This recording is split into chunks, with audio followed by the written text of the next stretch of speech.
better as the Big X. It's Mike Rutherford. It's Roman Kelly. It's a Wednesday edition of the show. Happy to be with you here for the next 3 hours. Thank you so much for spending some time with your radio pals. This is the day, Roman. This is the day in the middle of the summer. You know when we get into, once September rolls around, the ball starts rolling and it never really stops. And you've got constant football for those first 2 months, a little bit of basketball sprinkled in. Then for a few months, you've got constant football and basketball. Then it's all basketball. Then we get excited for baseball starting. And during those days, we all look at it and we're like, how the hell did we get through the summer? What did you talk about for 3 hours? What did we talk about collectively for 3 hours? This is the day of all days so far this offseason where I'm like, there's nothing going on. Like this will be the day that I look back at when we've got that week in mid-November. We're playing UK on Tuesday night in basketball. We're hosting Clemson on Friday night in football. And it's just, my God, 3 hours isn't enough time. We could do 24 hours straight of Louisville sports talk. This will be the day that I look back and I'm like, man, I was dreaming about this time, July 9th. Because there's just nothing. There's just nothing going on. We will find things to talk about for the next 3 hours. We do have a couple of minor things to discuss. And then we've got some silly stories. And then, as always, you guys will help us out on the Gameday Men's Health text line at 502-414-1450. This is a great opportunity for, Roman, if you ever wanted to, ask the text line or ask me anything that's been on your mind. This is the perfect day to make it happen. It's going to be, we'll make it fun, but just a heads up. There aren't, gigantic, pressing Louisville sports topics for us to get to today.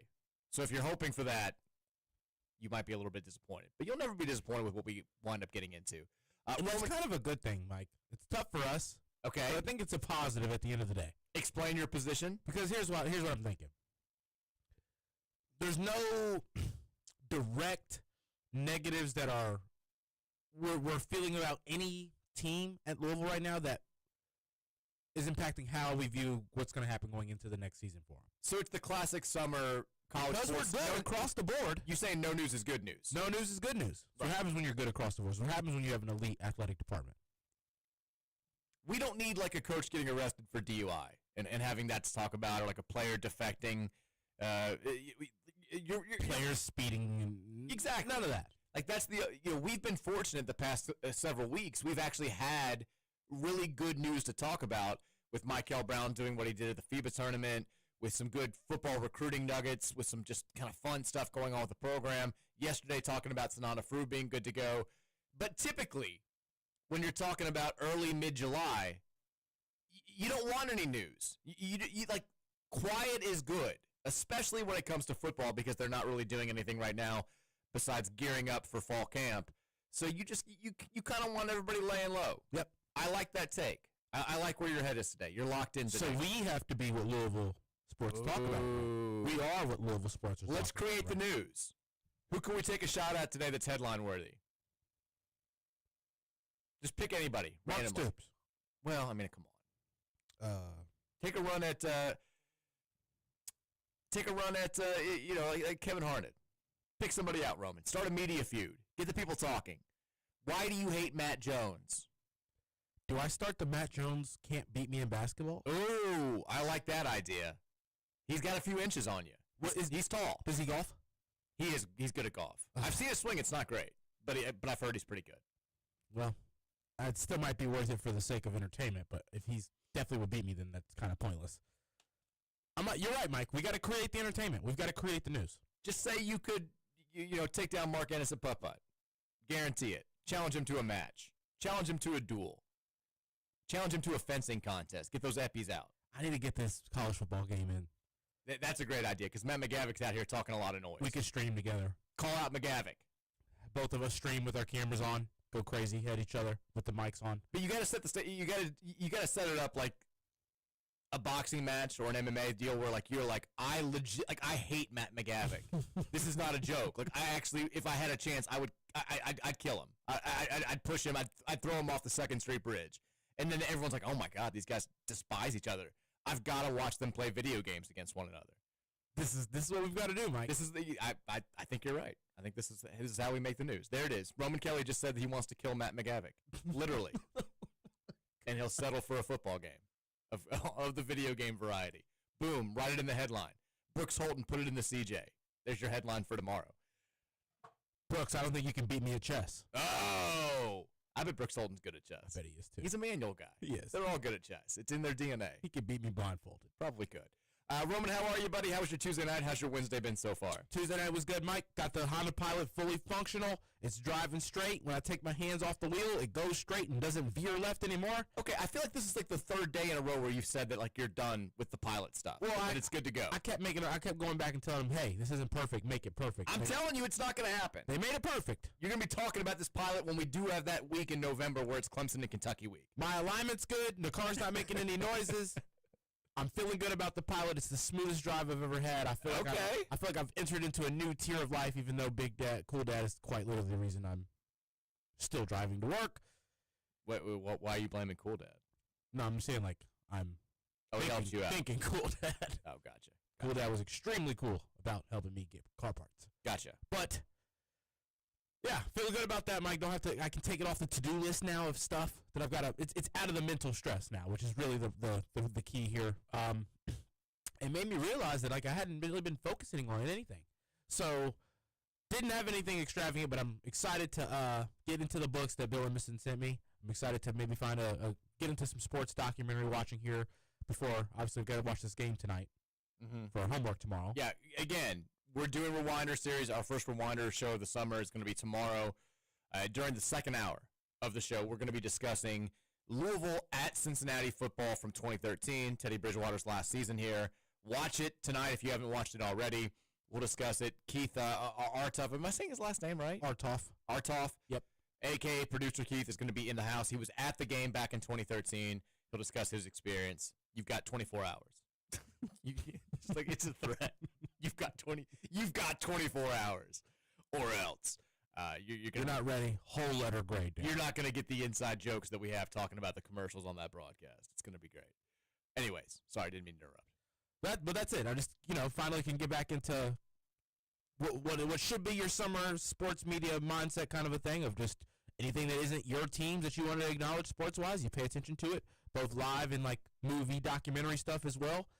So I'm ready to get into a little bit of that. Me and the girlfriend are trying to plan a little bit of a something here, Mike. I got to get out of town before Louisville football starts because, I mean, I'm part of the team. Like I can't just be leaving. I can't be going out of town when we play on a Saturday, especially not at home, Mike. So it's 38 strong, and we're a part of the 38. Exactly, and I've got to be ready. So I think I need to give myself a little vacation before then. Got a buddy who stays down in Daphne, Alabama. You heard? Ooh, and that's like. He said he's like 50 minutes from Gulf Shore. So I'm thinking maybe like a little Thursday through Sunday kind of a thing, and we maybe go get an Airbnb Friday night down at the Gulf Shores or something like that. I like that. Little trip where we kind of spend less money because we're staying with a friend or something. We've got a couple of different options we're looking into. Might have to call Bill Emerson and just head out there. Trip to Denver? Head out to Denver. Oh, you like Denver. I'd love Denver. I got to do a little bit of sightseeing for like about an hour when I was there, the 2 times I was there. Not enough though, Mike. I want to actually walk into some stuff and see it. But I think it needs to be a beach trip at this point in the summer before we get into the swing of things for the sports season. Because, Mike, we're days away. It feels like. I mean, it's just mere weeks. It's right around the corner. It's mere weeks. Just mere weeks. Just a few days away from the start of the season. What I'm getting at is, Gameday Men's Health text line, I need a ranked order of the sports documentaries / movies I should watch.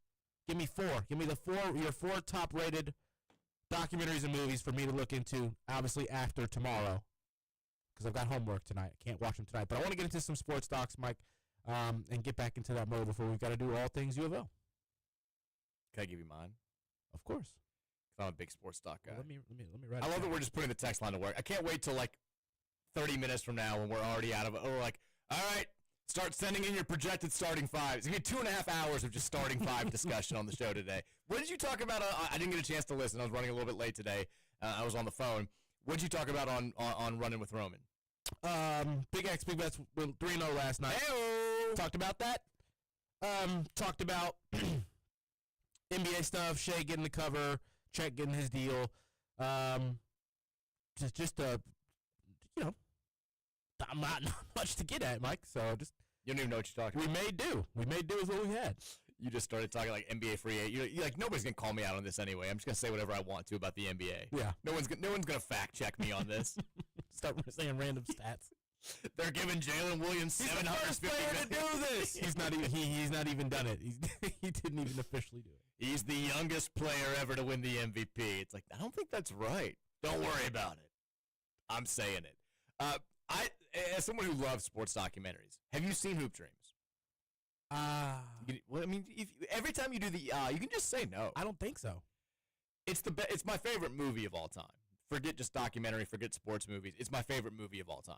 You need to watch it. It's fantastic. As a hoop head yourself, I feel like you would love it. Great insight into late 80s, early 90s Chicago scene as well. I haven't seen this. It's fantastic. It's terrific. Is it a high school based thing? I mean, it's an amazing concept, especially when you look at the time.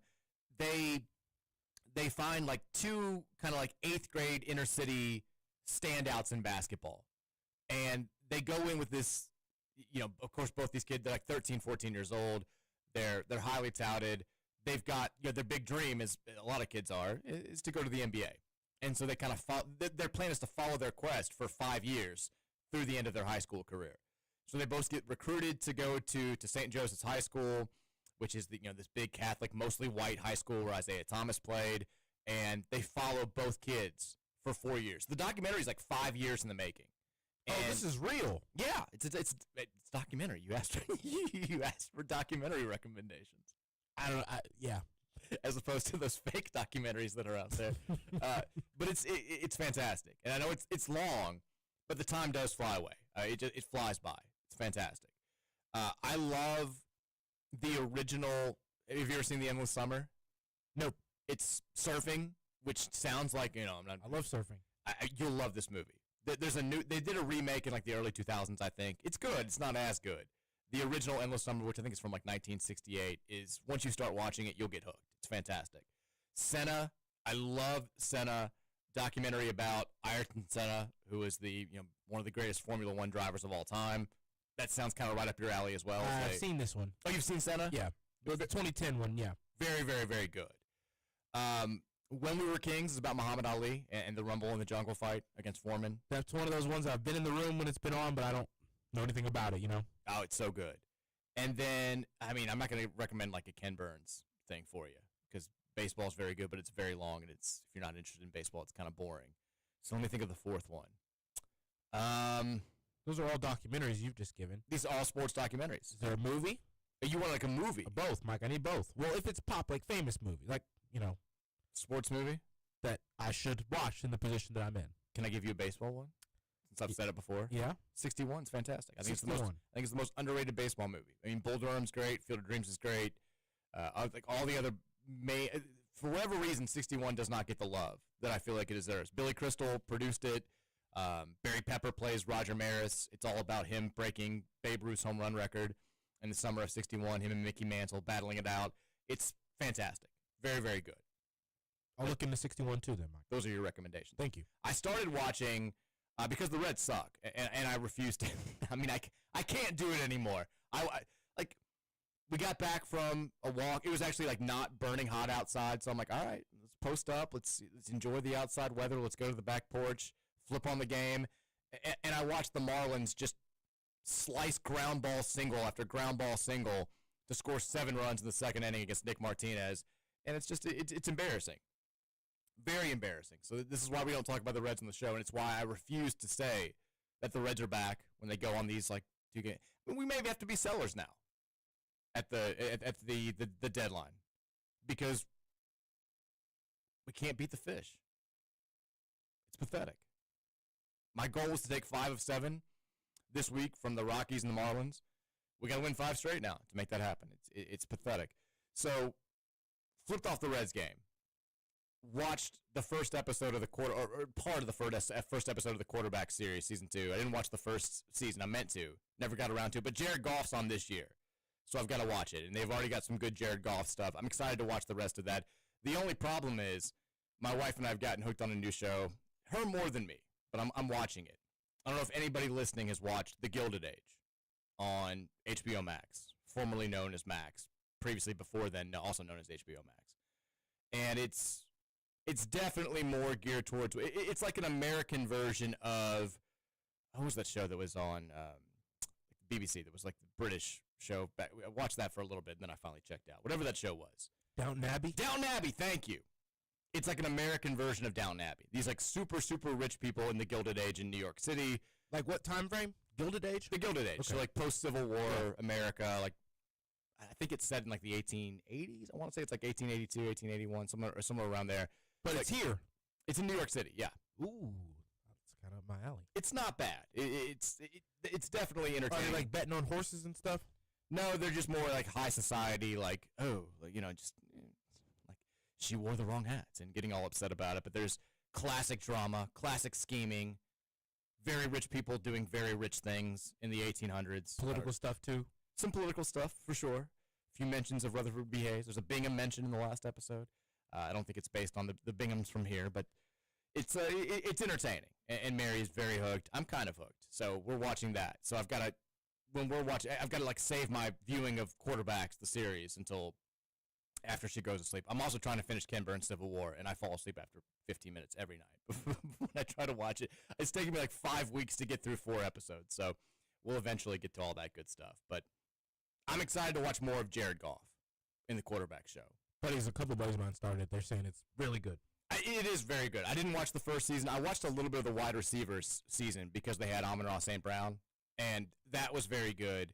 But I'd heard great things about last season of Quarterbacks. The big story, I guess, that came out of the release of the Quarterback show was famously during the season, there was that game where the Bengals they'd beaten, I think it was the Jaguars. It was somebody who sucked. They beat the Jaguars by 10, but there was a clip of Joe Burrow on the sidelines, like kind of looking all pissed off and sort of going at it with I don't know if it was the head coach or the offensive coordinator, somebody. And like everybody was like, he's pissed off because they didn't play well.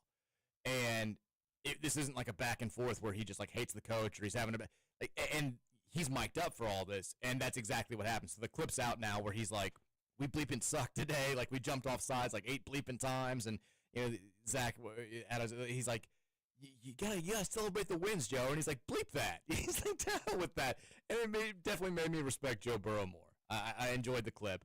And Jared Goff, from what I've seen so far, he goes into detail again about how he was blindsided about the trade from L.A. And there very clearly are still some hard feelings there left over, which you shouldn't be shocked about. But it's so far so good. I'm excited to watch more. But like I said, I'm a sports doc fiend. You throw anything out there in sports doc series style, I'm going to watch it. We also, I was the only one who I felt like I liked the tennis show, the Point Break or whatever it was. Not Point Break. Break Point, I think, is what it was called. Speaking of tennis, we got to celebrate. I'm not a Jannik Sinner guy. I don't celebrate cheaters. I root for him very, very, very, very rarely. But, of course, after yesterday, when we were talking about Ben Shelton's comments about the city of Louisville, more specifically about Racing Louisville. Got what was coming from him. I told you it's going to be a straight set. I told you were like, I don't know, Sinner's a little bit injured. I'm telling you, straight sets. Boom. Jannik Sinner takes out Ben Shelton. Tie-break in the first, and then I think 6-4, 6-4. Yep. To move on to the semifinals. He'll play Novak Djokovic in the semis. But this is a Taylor Fritz show now for this week. We're pro Taylor Fritz. We can't it feels wrong not rooting for an American against an Italian at Wimbledon, but you disparage our girls at Racing Louisville. We can't root for you. Mm-mm. I told you I didn't like his celebration after he beat Tiafoe last year at the U.S. Open. Didn't love that. Not a big fan. He's just kind of a punk.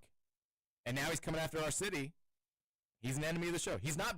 People are like, you got to ban him from the Big X. I'm like, he's not. He's on the banned list. I may have to say he can't come on this show, though. I'm not dropping the ban for the entire station. But I don't think we're ever going to have Ben Shelton on the Mike Rutherford show. If he called you and was like, hey, let me come on your show. I'd say no. No, you wouldn't. I would say no. He'd be like, I want to explain myself. Like, you explain it. You explain it to Jonathan Littner and those hardworking folks over there at Racing Louisville, and then if they say it's okay, you can come on my show. Until then, no, sir. No, sir. Speaking of them, Racing Louisville and Lou City, kind of a big weekend coming up. Yep. In soccer, games, yeah. In soccer around here. They're playing their international friendlies, which is kind of cool. What's the? I want to make sure that I'm not pronouncing this incorrectly. The La Liga team that we're playing on Saturday, that Lou City's playing on Saturday, is CD Leganes. Am I saying that right? Why can't I see this right now? That sounds right. CD Leganes.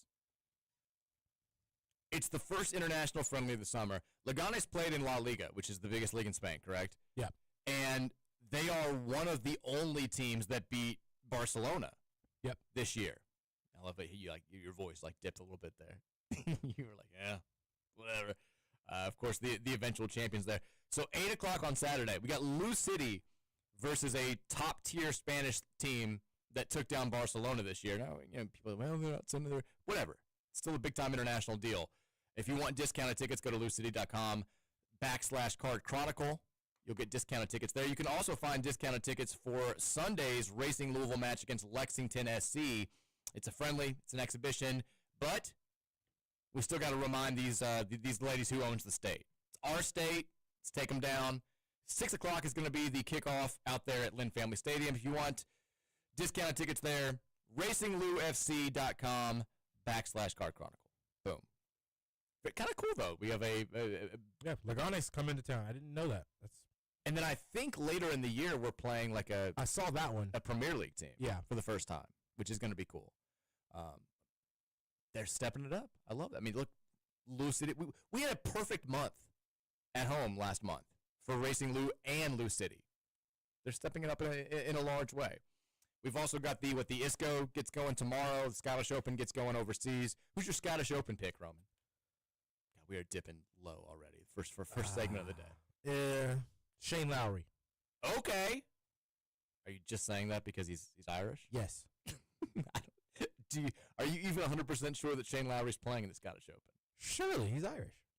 I'm not sure that he did. That he is actually.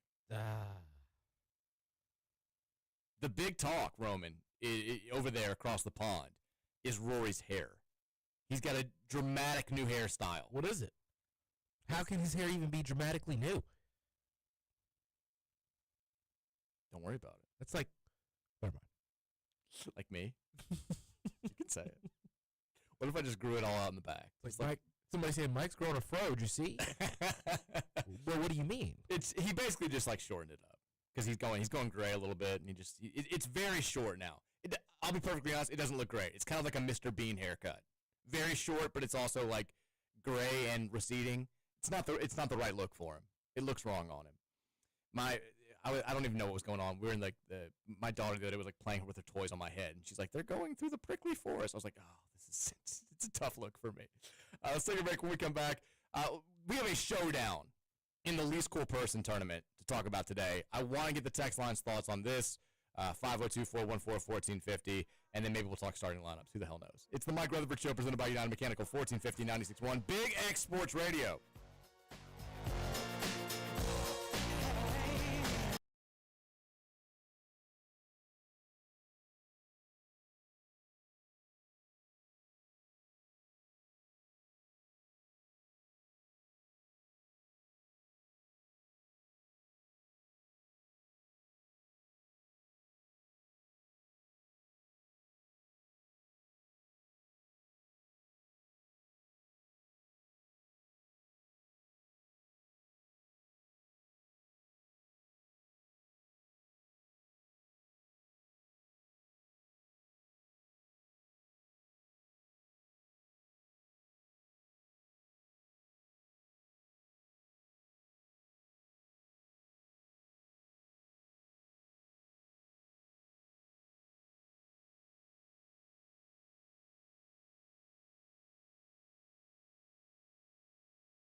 1450 96.1 Big X Sports Radio. Reminder, United Mechanical. John Park's like, please don't mention me right now. United Mechanical is Louisville's MVP for commercial and industrial HVAC, electrical, plumbing, and refrigeration needs. Give them a call any hour, any day at 502-339-1133. We were talking yesterday about TJ Walker's promo that aired during the break about, he's like, UK football guy. Maybe. My favorite promos that we have now are the John Spears ones. They are the biggest, like, old angry man takes of all time, and I could not love it more. He's interrupting Tony in all of them. Every single one. Every single time. Like, I don't like the 3-point shot. Take it back. Give me big man on the pivot. Give me a big man on the block. Using his pivot. Everything's a walk these days. It's just great. Just every single time. Like every single new one, too. It's just him angry about something. The home run derby used to mean something. It's just great. I need more. I need a new one every single day. Well, he's not wrong. It's just that, it's a classic old man take. I agree with most of the takes that are out there. They're just like very stereotypical old man. He's playing into the role. I love it. Yeah. Also, did someone pick up the sunglasses that have been in here for like a month?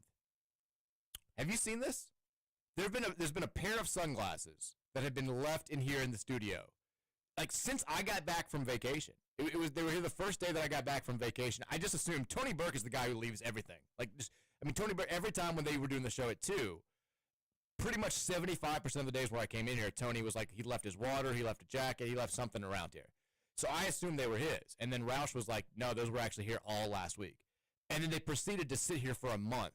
I don't know if someone just finally chose to steal them or put them at the front desk, or if someone because same people do the show here every day. So someone had to claim they had to be someone's who works here.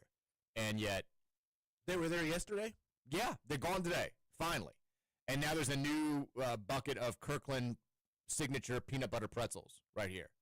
If you want some peanut butter pretzels, roll in. Those are mine. They're supposed to be in here. Oh, they're yours? Yeah. I was going to say, somebody finally started, because I used to provide the chocolate-covered almonds for everybody. They just got gouged every time I brought them in. I've been providing the peanut butter pretzels. It's a good snack. Appreciate it. We've got to talk about, this may be the big topic today in the world of UFL sports, which again is why we're here on July 9th. By the way, happy birthday to podcast sensation Danny Sennard. Podcast Dan finally joins the 40 Club. Yeah, Danny's he's almost a full. Happy birthday, Danny. He's 10 months younger than I am. So there's this brief 2-month period where we're the same age. But he's always been the youngest. He turned 18 the summer after our senior year of high school. We took him to the strip club. It went very poorly for him. He was traumatized. They ripped his underwear. He did not have fun at all. I felt very bad for what we did at that point. But he's finally 40. I don't know if it was he a little guy back then? No. He was always tall. He was always tall and skinny. Interesting. Now he's not so skinny, but none of us are.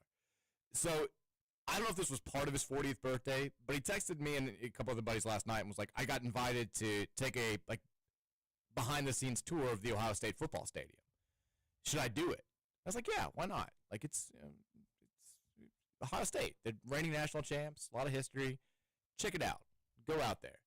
And he has reported back that he's underwhelmed by Ohio State's football stadium. He feels like the wow factor of the oven when you walk into it is higher than Ohio. He's like, it's just boring. It's big, just boring. I've been there one time for a game, kind of had the same takeaway. It's very big. It's always full. But outside of that, there's nothing really there. It's not that great. So there you go. There's your headline for today. Danny Sennard, podcast sensation, says Ohio State's football stadium, not that great. Doesn't care for it. Got a behind-the-scenes tour. Didn't care. Of course, the one footage that he got was him trying to pull Rudy and taking a video of himself in the tunnel. He's like, one of these days, I'm going to run out that tunnel. And I was like, well done, Danny. But the big ongoing conversation, at least in the online world of Louisville sports, is the absolute clash of the uncool titans that we've got going on right now at cardchronicle.com. It's day 3 of the Card Chronicle 2024-2025 Least Cool Person Tournament for the past athletic season, and we got a showdown. And people don't really know how to analyze this. A lot of people are taking different sides on this with different reasons. So the matchup for today, Corey Alexander, generated a lot of buzz from the fan base, not just this past year, but for the last, I'd say, couple years, versus the reigning champ, the man that people believe the contest needs to be named after moving forward, none other than Kenny Payne.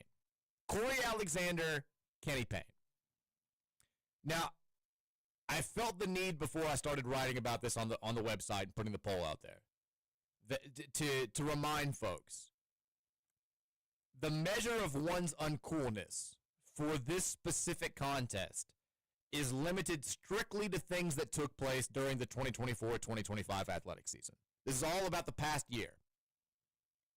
Kenny Payne winning 4 games 3 seasons ago should not factor into your decision. Anything that Corey Alexander did a couple years ago should not factor into your decision.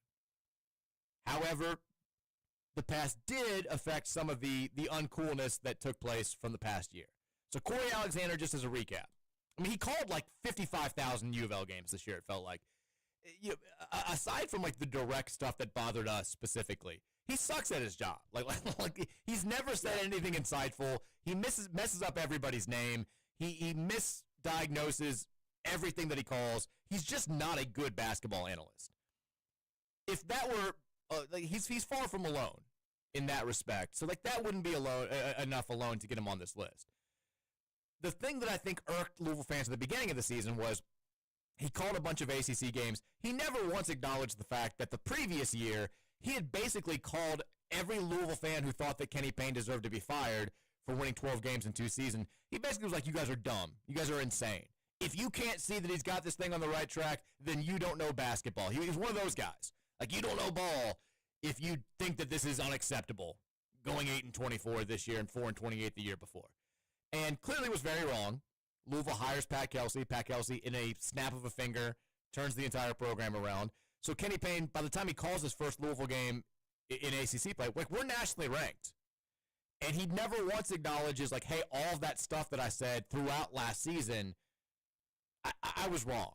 No, there's none of that. He's like, it's great that this place is back to being, it used to be my favorite place to call games when it's rocking. I'm like, well, if it were up to you, there'd still be 3,000 people at this game. He also, less seriously, broke the news that Kobe Bryant had died during a game. And then a night later, my favorite quote, everyone remembers the Kobe Bryant, if you didn't know, unfortunately passed away. The next night during our game, they showed like that guy in the student section who always dresses up like the Joker. You know what I'm talking about? Yep. And Corey Alexander was like, I tell you what, if the real Joker were in the building tonight, which he's not, I would not be here. Like, does Corey Alexander think the Joker's a real person? That was like a bad WWE moment. It was terrible. It was easy. Like, if the real Joker was here, I would not be here. I'm like, the Joker's not real, Corey. It's a character from Batman. But he broke that news. He then claimed during the ACC tournament game that we played against Stanford that Cooper Flagg should have been ACC Defensive Player of the Year over Chucky Hepburn. Not cool. And then, perhaps most infamously for the past year, he lost his mind at the non-foul call at the end of our win over Clemson, despite the fact that replays pretty clearly showed that there was no foul at all. But he was irate that they didn't call a foul and give Clemson the opportunity to tie that game in the closing seconds. So that was Corey Alexander the past year. Kenny Payne, again, we're putting aside, as hard as it is to do, the 12-54 overall record that he had here, the uncoolness that took place in the past year. He still has never addressed us as fans. He's never addressed his time at Louisville, period. He was the only, to my knowledge, the only head coach who departed from a program over the past year, whether they were fired, left on their own accord, retired, whatever, who put out zero statement whatsoever. There was no tweet.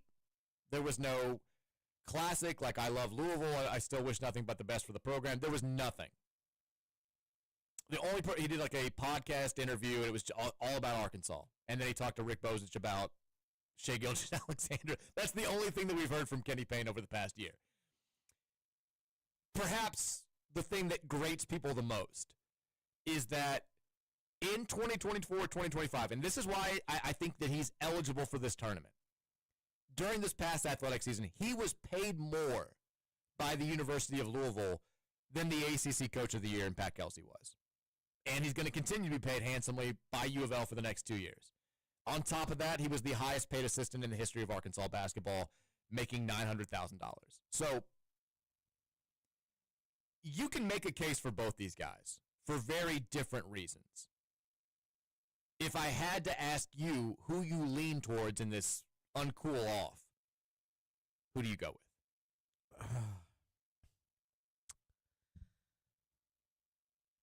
I have to go with. I'll go with Kenny Payne on that one. You're still sticking with Kenny Payne? Yeah. As much as it irks me in the moment hearing each of those things in live time from Corey Alexander, and even now, they don't impact my fandom. You know, I hate that I have to admit, like, that the Kenny Payne era existed. Like, it impacted my fandom. You know, it impacted how I feel about the teams that I'm a fan of, Mike, and it still is reasons to make you feel like it's something that can get on your nerves as soon as you start thinking about the financial aspect to it, what he's said, what he hasn't said. I get it. I lean Corey Alexander here just because I think he was in a weird way more difficult to escape. If you're making the case for Kenny Payne, though, I think it's straightforward. And again, you can't bring up the 12 and 54 because that has nothing to do with the past year. But you can say, like, Corey Alexander did stuff that annoyed the fan base. Kenny Payne did stuff that annoyed the fan base. The difference is the university was forced to pay Kenny Payne like $2 million.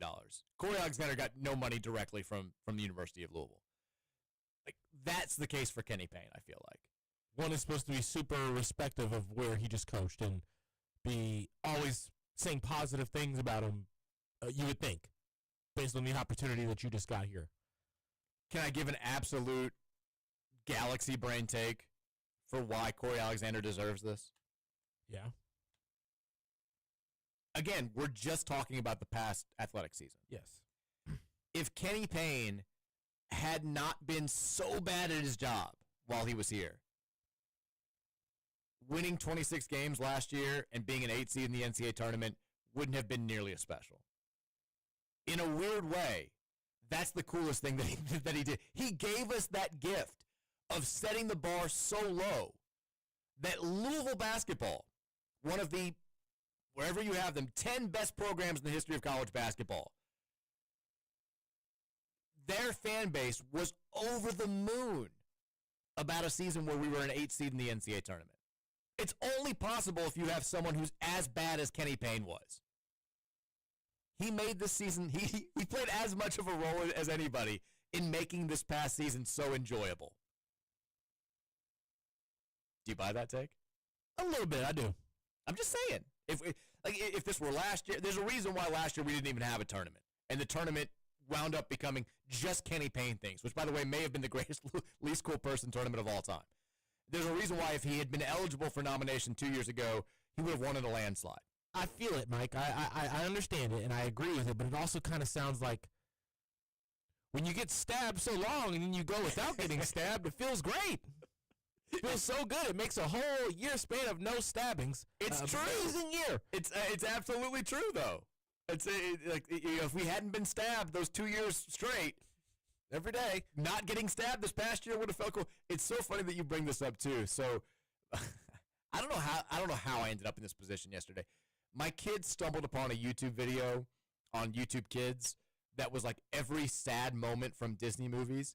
And what's that on? I have no idea. I have no idea what psychopath decided to put this out to the masses, where he clipped all of the worst, saddest moments from every Disney movie dating back to like 1938.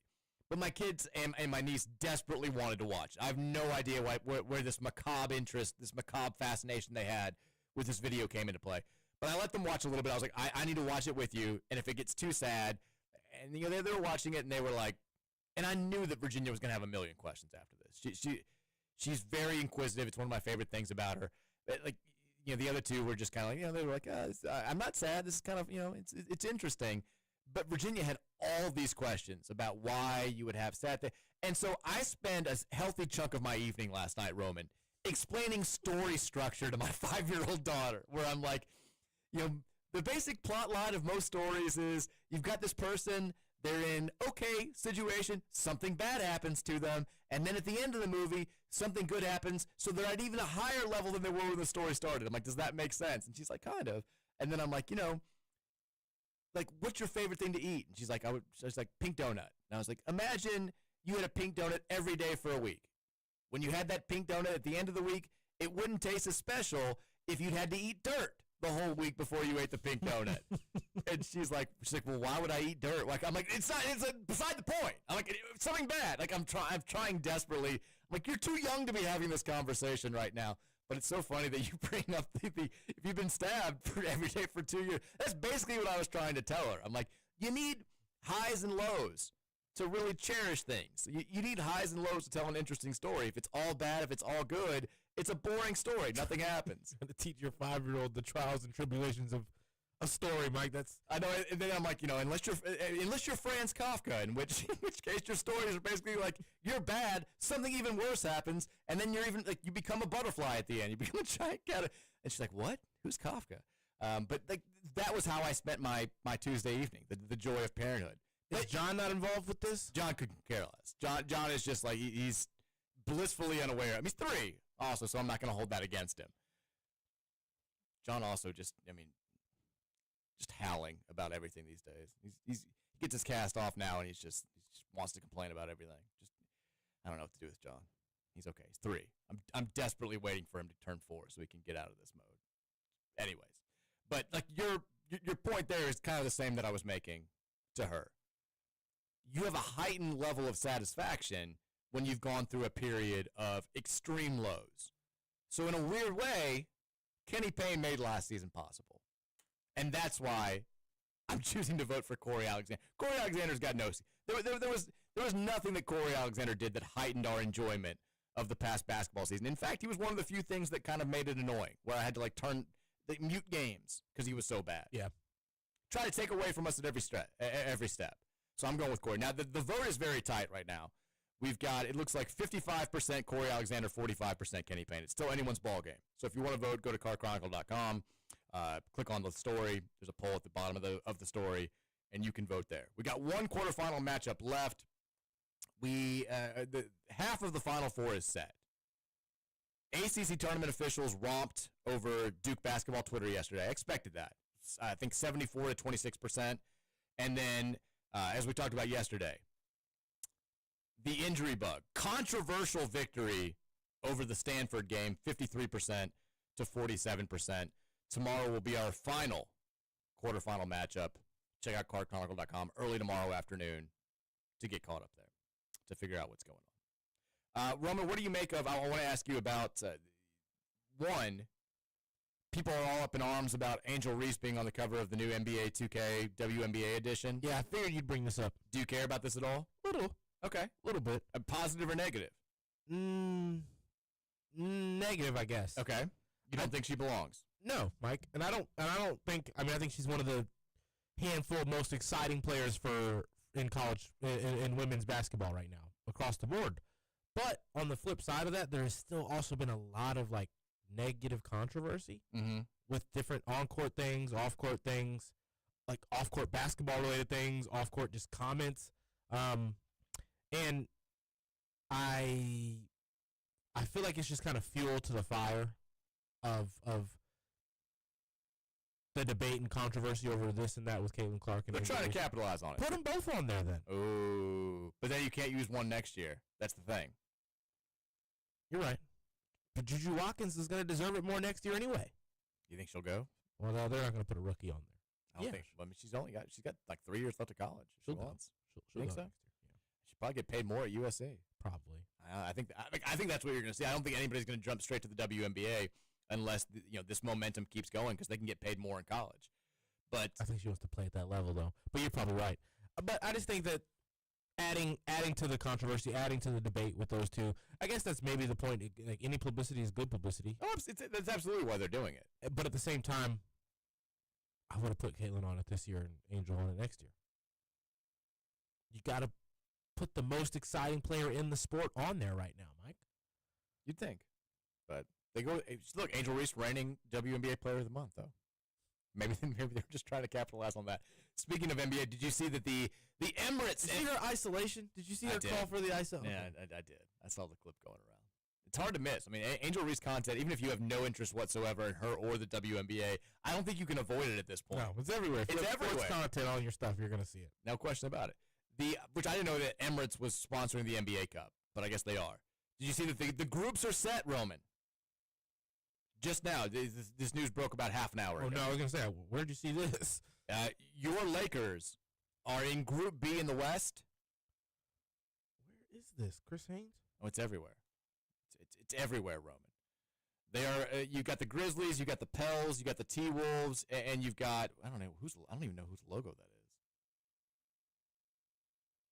that is. A team whose logo I can't recognize. That's the Lakers group. It's the Clippers.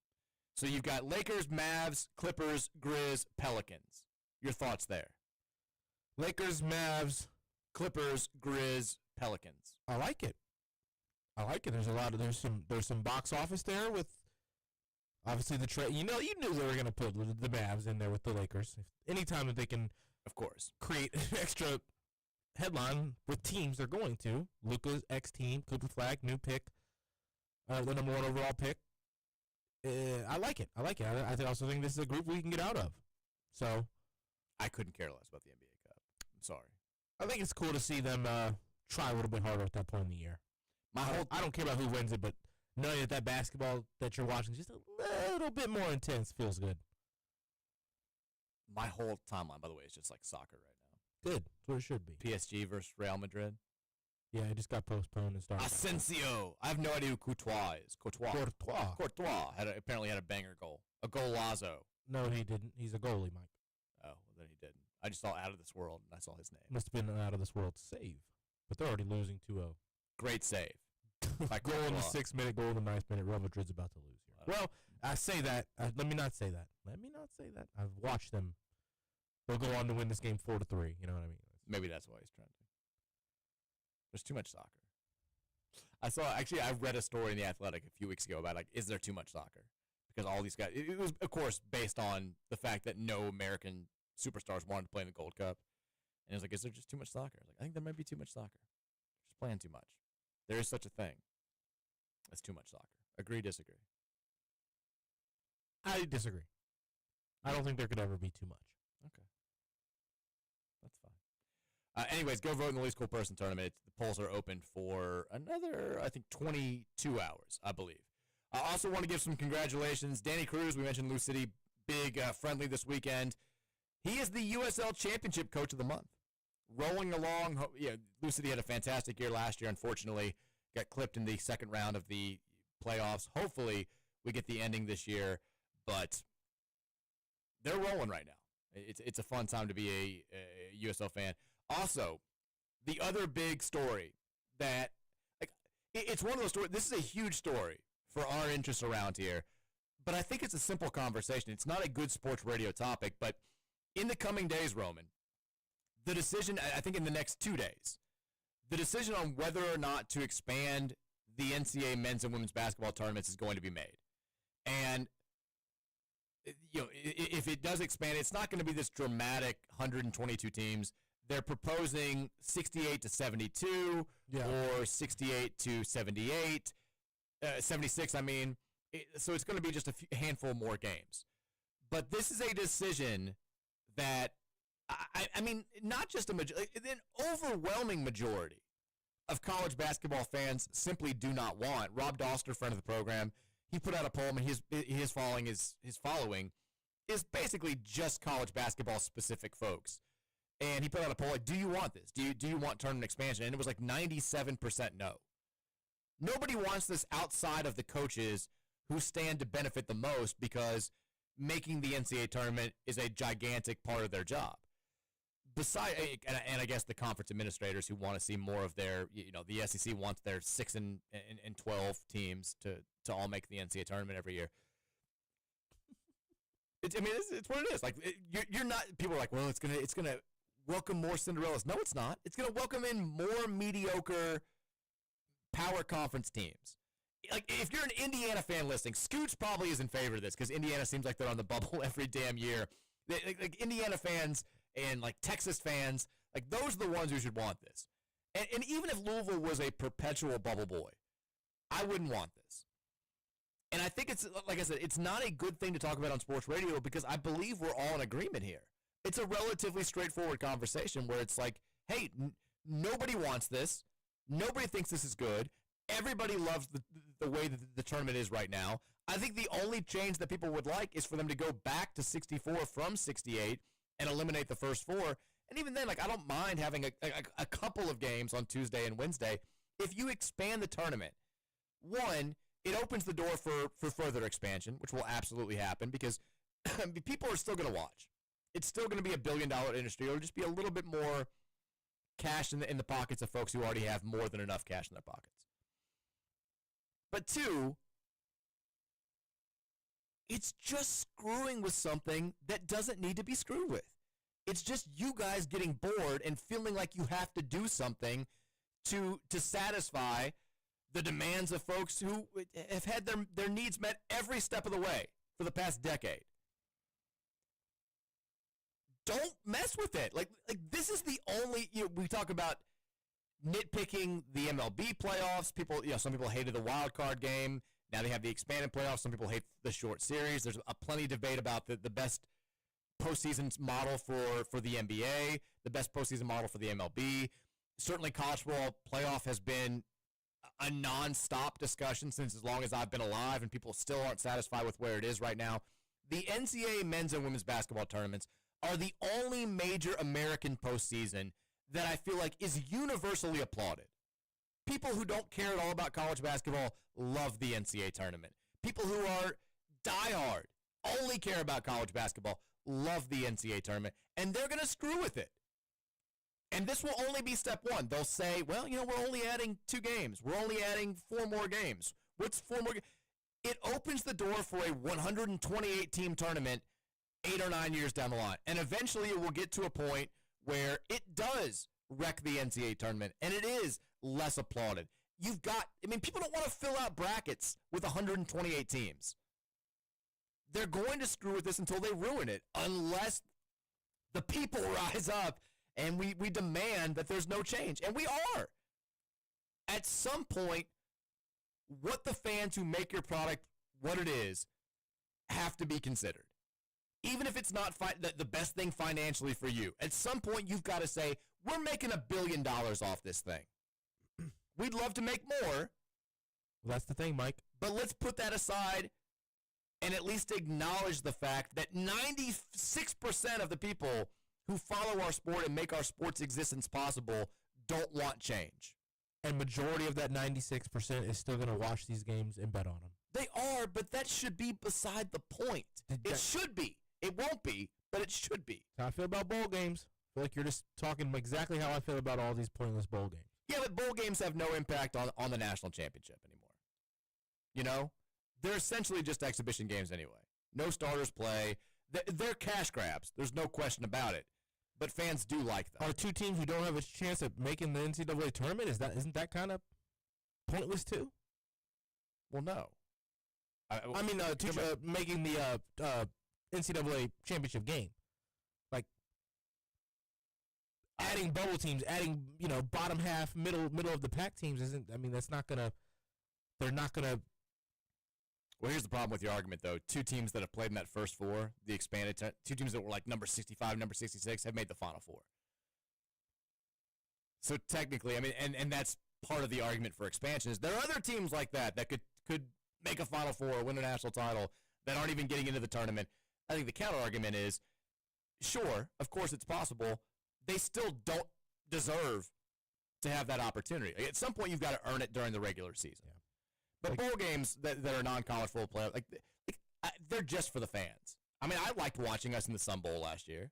It had no bearing on the playoff. I would have preferred to see us in the college football playoff. I still watched, and I'll still watch again. I want the bowl games, even if you don't have your starting quarterback playing, which we didn't last year. It's still fun to end the season with the dub. It's still fun to have a month to look forward to, an extra game. Nice practice for some newcomers. think it's a little bit of a different conversation. But don't expand the tournament. Just don't do it. Roman, the Game Day Men's Health text line is 502-414-1450. We will answer your questions after the break or talk about whatever you got. I think we got a riddle from the Riddler as well in here. We'll get to all of that in hour number 2. Keep it locked right here. It's the Mike Rutherford Show, presented by United Mechanical, 1450 96.1 Big X Sports Radio. This world that we're living in may seem chaotic at times. It's good to have a team like ours.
now seeing the video. Yeah, it's a tough look. I mean, so that guy's probably like, I feel like early 30s. That guy, maybe late 20s. I was thinking late 30s. You think so? Could be. Or like 36. There's a family member in his life. Hopefully he's not married. But, like, imagine telling that story to your dad. You're like, did you have a good round? Well, I've had better. My dad would not, every time he saw me for the rest of my life, he'd bring it up. But my dad would be like, did you really use the line? Are you going to cry about it? Was that was your go-to? You're going to cry about it? You said it like 5 times. He threw you like a Beanie Baby into a pond and then yelled bang as he was punching you in the face repeatedly.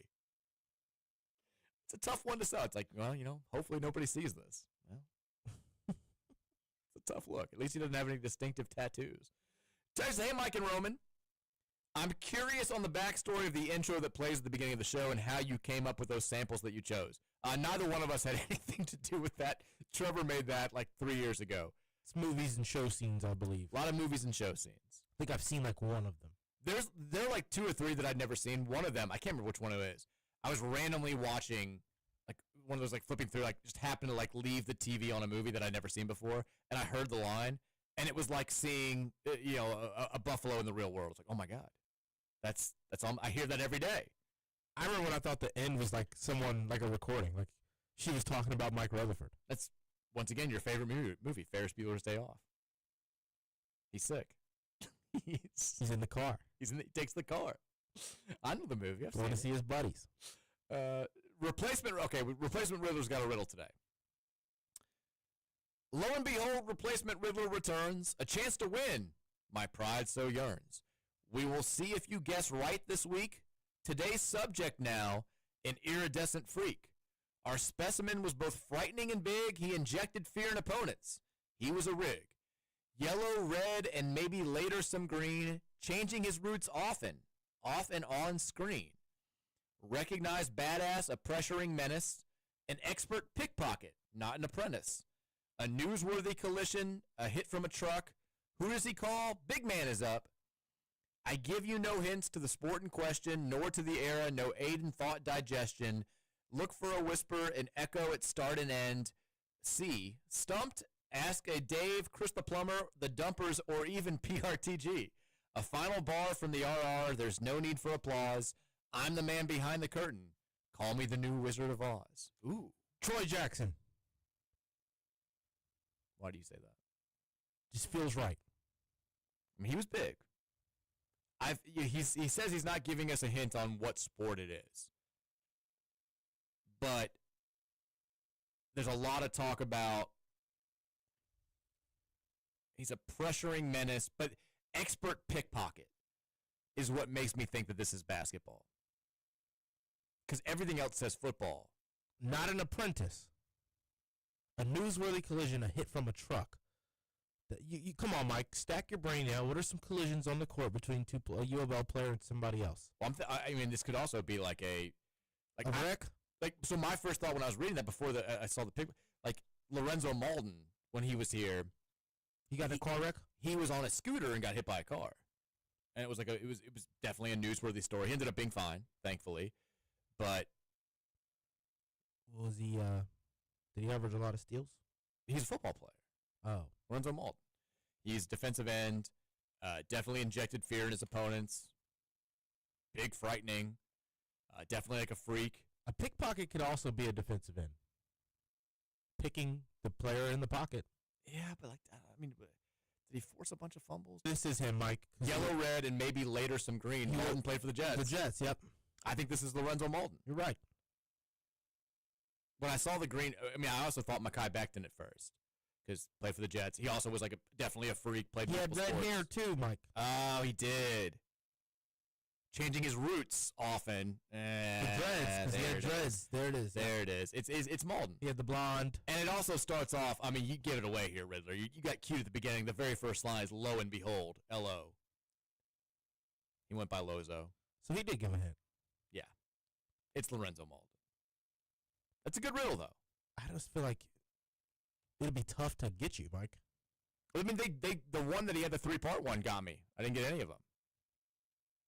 I was happy with the speed that I got Snorris Perry last week, and I feel good about this one. I think it's got to be Lozo, got to be Lorenzo Malton. Texter Dave, teacher from Jeffersonville, speaking of, says, with less than 3 weeks until I go back to school. God, they go back to school so early in Indiana. I feel like he barely had any time off. I know. I feel like he was just celebrating his last day of school. Because they go back, they do like the weird year-round school where they have like the longer breaks. That's right. Like they start school in like breaks for pretty much everything. They start school in like late July. It's ridiculous. It's dumb. Give me traditional summer.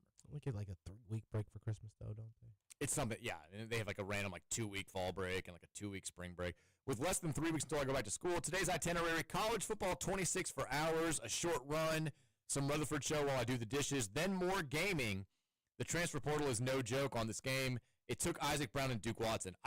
This is one of the things that I do keep hearing, is that the portal is like ruthless, which I understand that it's realistic. We need an update. That'd be frustrating as hell if I'm playing the game. Like, I developed this like quarterback who's a superstar, and then boom, he bounces to Notre Dame right after he gets the starting job at Louisville or wherever. That would piss me off. I get that it's real. I get that that's the real world now, but video games don't have to be 100% realistic. I also like that he's listening to the show while he's doing dishes. Committed. The way that it's meant to be listened to. That's why we're here. What's your go-to dish setup? Music, or podcast if I'm really into it. I mean, headphones or speaker? Speaker. Just because I've got the kids. Yeah. So like, I usually get home, and if the dishwasher hasn't been unloaded from the night before, then like, Mary's kind of in one room with the kids. Like yeah, they're still young. Yeah, I go right to the dishwasher. I usually will put on some music, get the dish. I mean, we have 3 kids at our house every day. There's like 75 mini bowls and plates just around the house from just various snacks that you got to put in there. So we have, it's a disaster. And then we have like 4 or 5 things that have to be hand washed pretty much every day. So I feel like I do that. It's become like a new, when I get home, it's one of the things. They're at the age now where you can't play like explicit music around them, right? You kind of can, because they don't know what most of those words mean. Like their ears are more attuned to, like, if someone says stupid in a song, they're like, like, oh my God, she said stupid. Or if they say, oh my God, like they're like, she said God. But they don't know, like I don't think they have any idea like what the F word or the S word or any of that stuff is. It'll be soon. Like Virginia starts kindergarten this year. I'm sure some snotty kid is going to be like, I said ass, and she's going to come home and just be like, what's ass? Can't wait for that. Can't wait for that. Texas says, whoa. Oh, Dave said, whoa, the Riddler put my name in his riddle. It gave me chills. Also, check this out at Planet Fitness. Yeah, they're doing a TBT autograph session for the Ville team. It's going to be a week from tomorrow, 6 to 7:30. Montrezl Harrell, Peyton Siva, your boy David Johnson, Earl Clark. I think the whole roster is supposed to be there. I don't know if Trez is still going to be there since he's probably not going to play. But it's going to be at the Planet Fitness next to J-Town Strike and Spare out there off South Hirschburn Parkway. 6 to 7:30, a week from tomorrow. If you want to go see some of your Cardinal heroes, some Cardinal legends, get their autograph. Boom. That'd be cool. Lazard guy texted in. Said, I'm at the point where I'm watching Isaac Brown and Duke Watson highlights once a week. Yeah. I'm getting there. I haven't gotten like the full on. There's always that moment in the summer. Maybe they'll be watching the Teddy game tonight. But there's always that moment in the summer where like my excitement for football season goes into overdrive. Like something happens, or maybe I just wake up one day and I'm like, oh my God. Like, don't get me wrong. I'm counting down the days now. We're almost at 50 days. It's right around the corner, just a few days away. I'm excited. But at some point it gets to this level where it's like I literally can't think about anything else. I need football season to get here. I'm not quite there yet. I'm still kind of like embracing the random weird summer sports, like watching Wimbledon, making the Reds try to drive me to suicide every single night. Watching USA. Yeah, Gold Cup, all that good stuff. Texas following up on the released theme games. I refuse to appreciate the band during the Cal football game. It is atrociously ran. You can't hear them at all during the game intro. All drum. If you're going to do something, be the best or don't try. Cut their funding and give it to Brom and Kelsey. Whoa! Whoa. We have a text line shot at the band. Cut the funding. We don't need drum majors. We need point guards. That's what the texter's saying. I've got a funny story about this, kind of. My wife's listening right now, and she's like, don't say it. Don't tell the story. So we did the show before the 2015 Music City Bowl. We went to Nashville. This is Lamar's freshman season. You and Mary? Yeah. I mean, Mary didn't do the show. Oh. We did the Ramsey and Rutherford show down there in Nashville. Had like a cool turnout, and then we went, and like U of L kind of hooked it up, so we were like in one of the suites for the game. And we were there with Dr. Lynn of Lynn Family Stadium, Lynn Stadium, these names everywhere. And Dr. Lynn was like, he's a big band guy, and he'd been funding the band for a long time, donating a ton, had really helped the band come a long way in a short period of time. And we're playing Texas A&M. And Texas A&M's band, Roman, is like 5 times the size of ours. Like, it's huge. It's enormous. And Mary, we've both had some stuff to drink, and we're sitting there, and she has no idea. Like, Dr. Lynn's like right behind us, and she's like, our band looks pathetic. She's like, our band looks so small. Like, I feel so terrible for them. And like, Dr. Lynn's like, we've come a long way, and I'm like kicking her like underneath the table. I'm like, please stop. And she's like, yeah, but look at the Texas A&M band. She's like, it's huge. They've got all. I'm like, oh my God, please, just stop talking. We've come. It was a bad moment. I was like, I'm begging you. The band's come along. You got our media trained. No, that's not true at all. You put Mary on the radio, we'd be off the air, and like, she would say something in the first 15 minutes that would get us all banned forever. It'd be like when my dad came on to co-host the one time, and in the very first segment, he implied that every UK fan was a racist and that Leonard Hamilton was the worst person alive. I was like, oh, okay, here we go. We're off and running. My dad was made for radio. I'm gonna get him on my show one day. He would hot take after hot take. He's made for internet streaming radio. He'd be fantastic. He's just saying everything that he's not allowed to say on. You think he'd come on Real Spiel? I think he absolutely would come on Real Spiel. Yeah, I definitely think he would. He'd tell you a bunch of great stories about high school basketball in the 60s. He's got a bunch of good insight. I mean, he'll tell you all the behind-the-scenes stories about his experience embedded with the UK basketball program that made him hate UK. Probably not fit for our show. Could be perfect for your show. Let's take a break. 4 o'clock hour is up next. Keep it locked right here. Mike Rutherford Show, presented by United Mechanical, 1450 96.1, Big X Sports Radio. It's my own.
80s soundtrack today.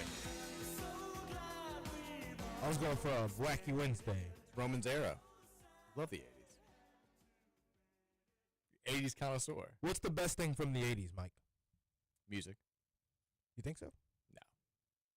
Very It unique. probably is, though. I think 80s music's kind of like, I enjoy it in like sort of an ironic way. There are some songs that are good, but the overall, like, 90s is better. I think so. 80s music has that rare, like, you know an 80s song when you hear it. I think you kind of know a certain brand of 90s music, you know that. A certain brand of 70s music, you know that. Like, every song from the 80s kind of sounds very, like, a lot of synth. I feel like the hip-hop's definitely differentiated in the 80s and 90s. For sure.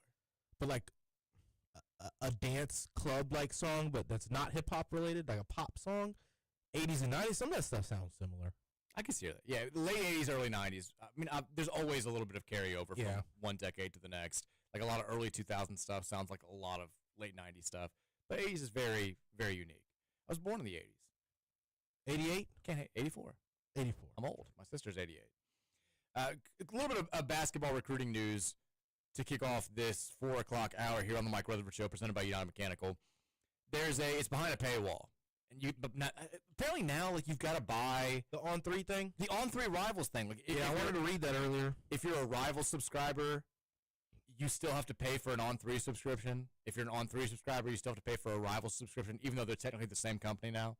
That seems sort of ridiculous, but early stages, maybe they'll get that figured out. But Joe Tipton, our guy, friend of the program, he put out a story today with some updates on some major recruiting buzz in the world of the 2026 basketball class.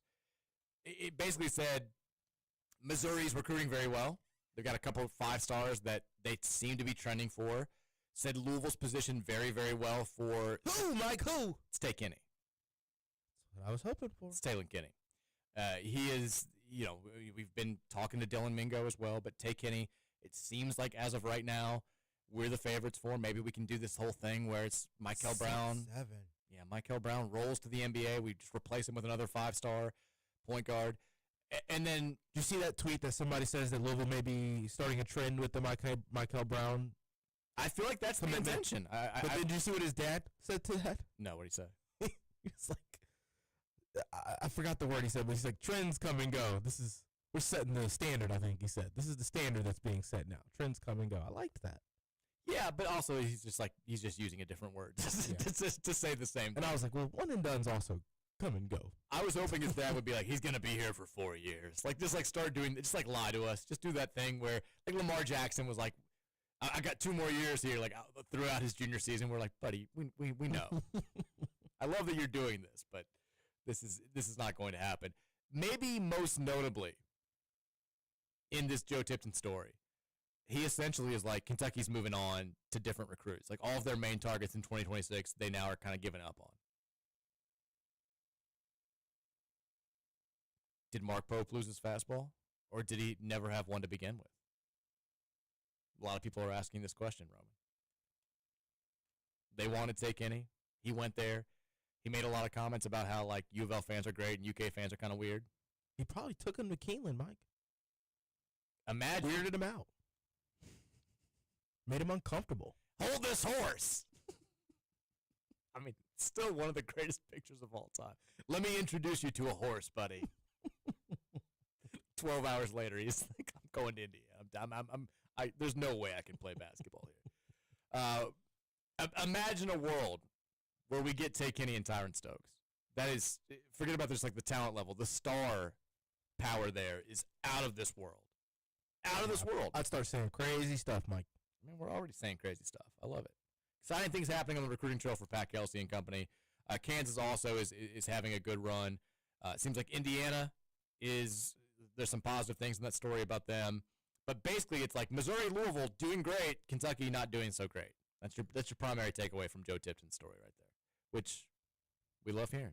We love it. I like this text that just came in. Okay. I don't mean to go back to the text line. Gameday men's health text line. What do you got? I think putting KP into the least cool tournament is unfair. The average casual fan can't separate his antics while employed to just coming in and collecting a check. Most average fan probably has no idea who Corey Alexander is. Well, I don't think that's true Vote at all. Corey. We can't let the bad man win anything ever again. I don't think that's true at all. I think I understand what you're saying. I like, the first part. Like, most people who listen to this show are of the diehard variety.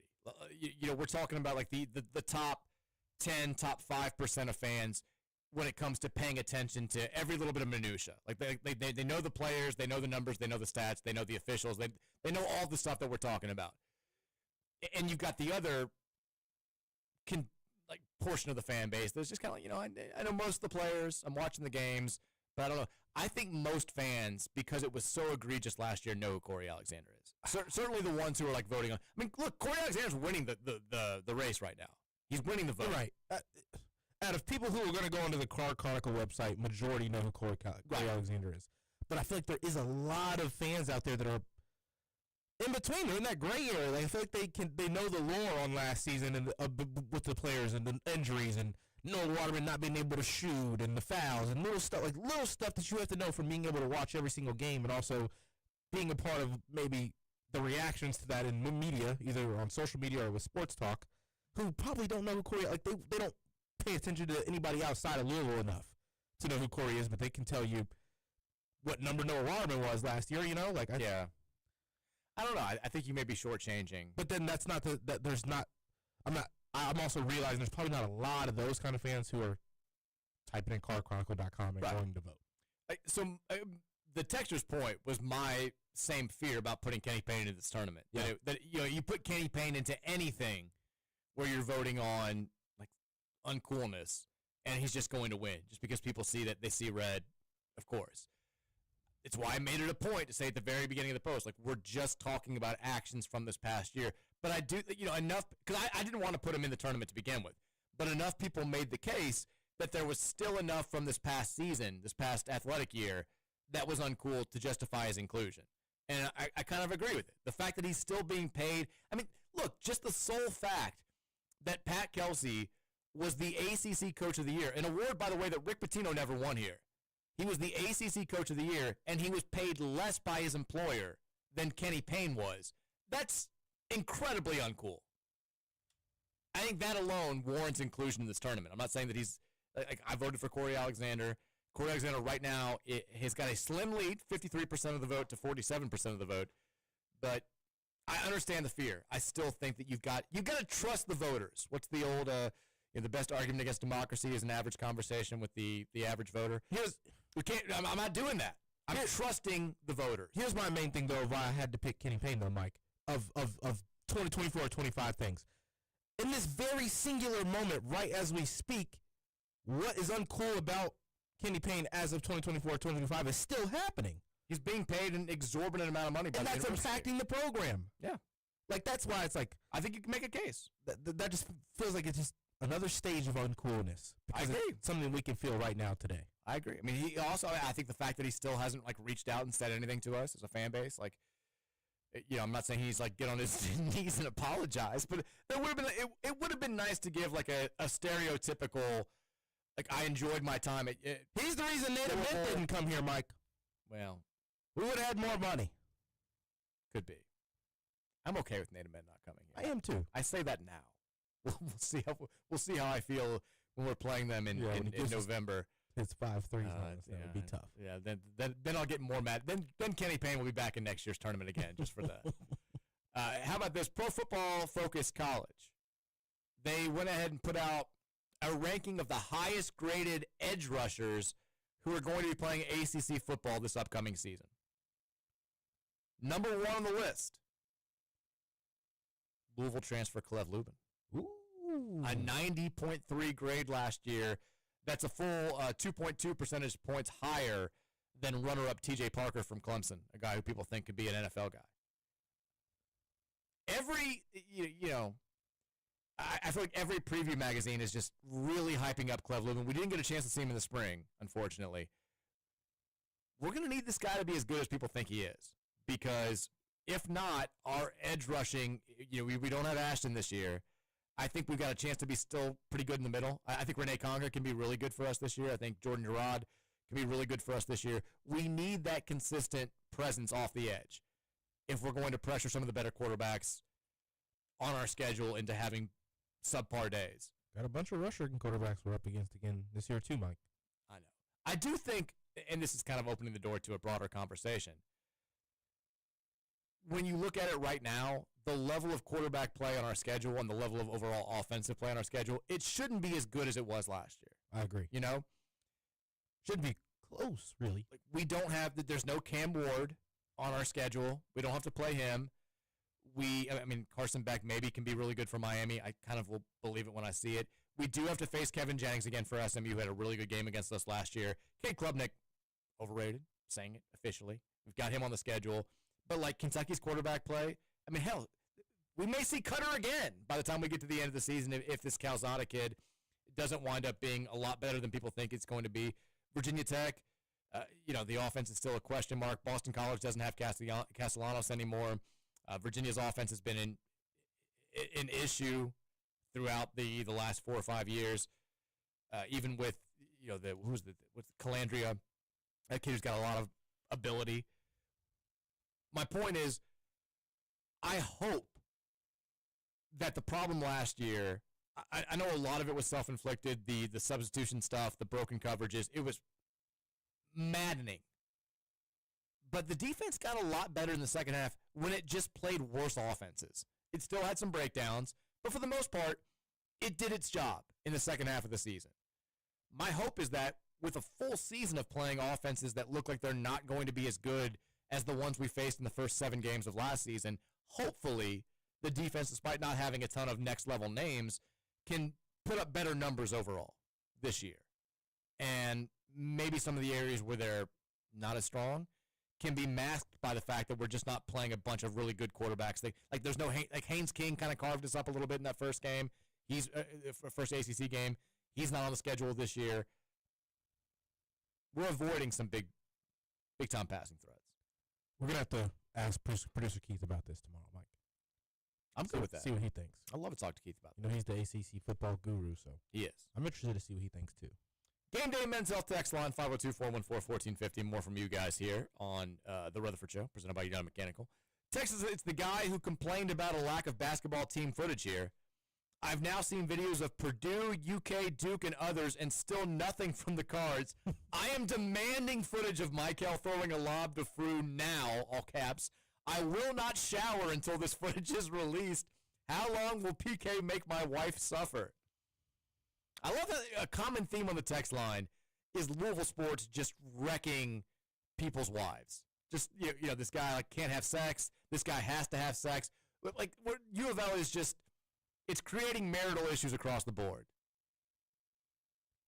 This show is just kind of fueling that. It is, but that's okay as long as we're winning games. Speaking of marital issues, my wife was listening as I called her out for the band story. She's like, I'm listening. That was it. There was no laughing emoji. No laughing face. Sorry.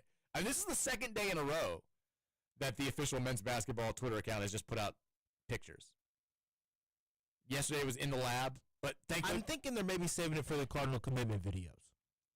Maybe, but like last year they gave us all of it. They gave us a bunch of sneak peeks, and then they also had the Cardinal commitment videos. Maybe you're right. But at least yesterday they gave us the picture of Frew to let us know, hey, he's here. We couldn't get a dunk? Well, today it's just them working out. It's brick by brick.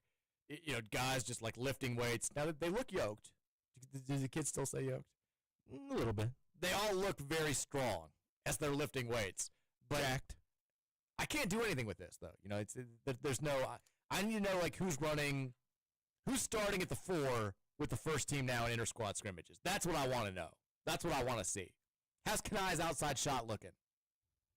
Give us some clips. Get another Kaysen Pryor dunk. Yeah, give me something with Kaysen. Texas, are Mike and Roman going to join Chris the Plumber in the boycott of the new Superman movie? Oh, boy. Did you? I keep seeing this stuff. What's this about? He's scrawny, apparently. This new Superman. Okay. I don't know if that's why the boycotting is happening, but I keep seeing a lot of backlash on who they've chosen to make the actor be. And then he got caught on the beach with no shirt and these small swim trunks, and he's. Has woke culture gone too far? Skinny Superman.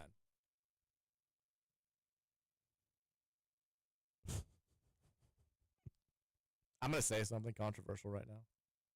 I mean, I typically roll my eyes at the, we can't have black mermaids. Ariel's white. Whatever. My daughter loved the Snow White movie. She loved the live action Little Mermaid movie. We can't have skinny Superman. That defeats the whole purpose. We can't do it. We can't have my body type being Superman. I would love to play Superman in a movie. He's literally picture your body type except pretty good shape and in cut. Well, I don't love that. I don't love the way that was stated, but you're not wrong. I just mean athlete Mike. Not 2 kids Mike. Solid backtrack. I still consider myself. No, I don't. But if I got cast as Superman today, and then someone showed a video of me where it's okay, that gut looks like it's expanding a little bit, I would get the backlash. I don't deserve to play Superman. And I don't think if that is what the controversy. Well, first of all, why is this a conservative thing? I don't know. Why is Chris the Plumber more upset about that? I think Superman should be somebody who's in good shape. He's a superhero, for God's sake. It's like casting me as Creed, Mike. I mean, you're in good shape though. You can play Creed a little bit. I'm not on board with this one. I'm not boycotting, but I don't like it. Now, people hated Tobey Maguire when he was Spider-Man. Yeah. Back in the day. Eventually, we're okay with it. Is this really the controversy, though? I've seen multiple tweets about it, but I haven't seen anything that would suggest there's any political aspect. I don't think this is so. The headline: James Gunn's Superman faces MAGA backlash, woke backlash from MAGA. It's going to bomb worse than Snow White did. This is about him not being Superman's the story of America. He's an immigrant that came from other places and populated the country, but for me, it's mostly a story that says basic human kindness is a value, and it's something that we have lost. Well, I mean, I agree with that. I don't think that's woke. Once again, kindness has become woke. I don't love that. When asked if he thought about whether the new movie would play differently in blue states versus red states, James acknowledged that it plays differently, but it's about human kindness. They're calling the movie on Fox News, Roman. They're calling it super woke. What? We don't go to a movie theater to be lectured and have somebody throw their ideology onto us. I wonder if it will be successful. Don't tell me to be nice. Don't tell me to be kind to people. Do we have a Democrat Superman? Is that what the issue is? I mean, I don't know what parts of the movie. I'm sure that there's a different side of the story. But they don't love that Superman's an immigrant. I mean, we're all immigrants. Unless Crazy Horse stamped your bleeping papers. I don't want to hear it. Stop. Texture says, you've got to watch Hoop Dreams, Roman. It's so good. You need to watch Hoop Dreams. I'll watch it. As someone who is a basketball guy, I can almost guarantee that you'll love it. I'll try to get that watched Thursday night so we can talk about it Friday. There you go. Texas Mike, to make you even more nervous about the JMU game, did you see their quarterback is Matthew Sluka? Yes. This is the kid who quit on UNLV in the middle of the season after leading them to the 5-0, 6-0 record. Remember he said he wouldn't get the NIL money that he was promised? Kind of held out. Remember that? No. You don't remember that? It was a big story in the middle of the year. UNLV was off to its best start in a million years. Oh, and the kid, yeah. And he's like, I need more money. I'm not playing. And they were like, okay, well, we're just going with a backup quarterback then. And he left the team. Yep. So now he's the quarterback of James Madison, who's going to play here week 2, Friday night. I don't like that. I don't like any part of this. I'm telling you. Friday night vibes will be strong. Here's what we need. And he did it so he could stay eligible too, right? Yeah. This wound up being kind of it was a misjudgment, though, because he thought he was going to get a big deal from a power conference team, and nobody went after him, and he ended up at James Madison, which, again, very good group of 5 program, but, probably was a better situation for him at UNLV. What we need to happen is... That's still loser mentality stuff. It is. I agree. I think that it was... I'm glad that this kind of played out the way that You've got to fight for what you were told, I understand, but at the same time, man, do you love the sport or not? Right. And also, you've got a chance. At that point in time, UNLV was the favorite to be the group of 5 representative in the college football playoff. You're probably never going to get that opportunity again. If he had stayed and they had finished that season 11-1, 12-0, whatever it may have been, you get a chance to play in a college football playoff game. At some point, that needs to come into your thinking. And it didn't. And now he's going to be the quarterback for James Madison. Now they think that they've got a shot to be the Group of 5 representative this year in the college football playoff. Beating us is going to be a big part of that. We're going to have to really beat the drum that week to say, like, I know that people are excited about the Clemson Friday night game. We don't have to rally the troops for that one. That'll be self-explanatory. We need that Friday night crowd to be really good. I know it's early in the season. I know it's James Madison. I know we're talking about the average fan that's not going to get their blood going. We need to let people know this is a huge deal. The fan base needs to make a difference in that game. I think the crowd made a difference when we played them a few years ago, especially after Malik Cunningham had that little dust up with the team. They had the little fight. That kind of got us going, and we were able to pull away late in that game. We're going to need the fans for that one. You don't want to get shocked, especially early in the season when people are the Friday night TV ratings are especially high early in the season when people are just desperate for football. There's going to be a lot of eyes in that game. A lot of people looking to see how legit Louisville is. And if we go out there and we get beat or we struggle to a 2-point win, it's gonna be talked about. Texture says, hey guys, I'm not sure if you're getting my texts, but could you do me a favor and read the one that I sent yesterday? It's Cubs fan Brian / Cards fan Brian. Don't mean to bring the mood down, but I'd be remiss if I didn't send at least send a text honoring my father who passed away last night. Oh man, he's the main reason I'm Cubs fan Brian, and more importantly, Cards fan Brian. Here's to the Cards having a fantastic sports year starting this fall in his honor. Love you guys, and as always, suck it, Mike. Well, we hate to hear that, man. Yep. We love you too. We are thinking about you. You're in our thoughts and prayers, and certainly prayers up to him. Thinking about your father as well. Cards fan Brian's dad here. We love Cards fan Brian / Cubs fan Brian, even though he tells me to suck it. Gosh, that's sad. That is very sad. Texter says, Roman Hader has texted in, says he's got some suggestions for you. The scheme, this is the one that is about the basketball. He's the only one who sent 4 in. It's the FBI probe. He secretly loves me, Mike. Oh, yeah. All the haters, even Angry Guy, secretly loves the show. The scheme was what you said? The scheme is it's about the FBI probe into college basketball, which is it's basically the story of Christian Dawkins, who now is back representing 2 of our players. I would say it's interesting to watch. It's going to make you mad because this guy comes off as a complete, just grifter who somehow weasels his way into the heart of college basketball. And after serving jail time for this whole thing, he now is he's right back. He's representing Kenai Roos and Michael Brown. But he also says fantastic lies. I think that's on the Duke lacrosse scandal. Earnhardt, which I've not watched, but I've heard it's very good. And OJ Made in America, which is also very good. So the fantastic lies, it is really, really good. And it was interesting to me, especially because that happened my senior year of college. I was at Bellarmine. Bellarmine was one of the few teams that played Duke lacrosse before their season got canceled because of this whole the whole rape scandal.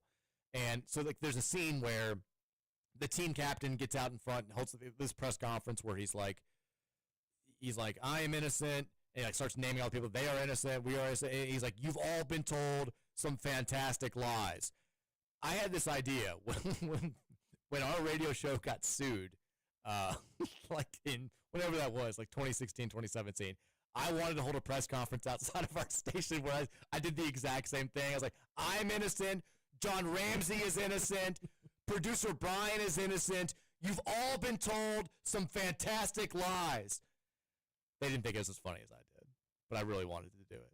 Still one of the most bizarre days of all time. My favorite part. Can you say what you guys got sued for? I don't think we're supposed to talk about it. But there was a whole thing about who was leaking info to Matt Jones. And there was a big theory. We weren't the ones that spread it. It was already out there.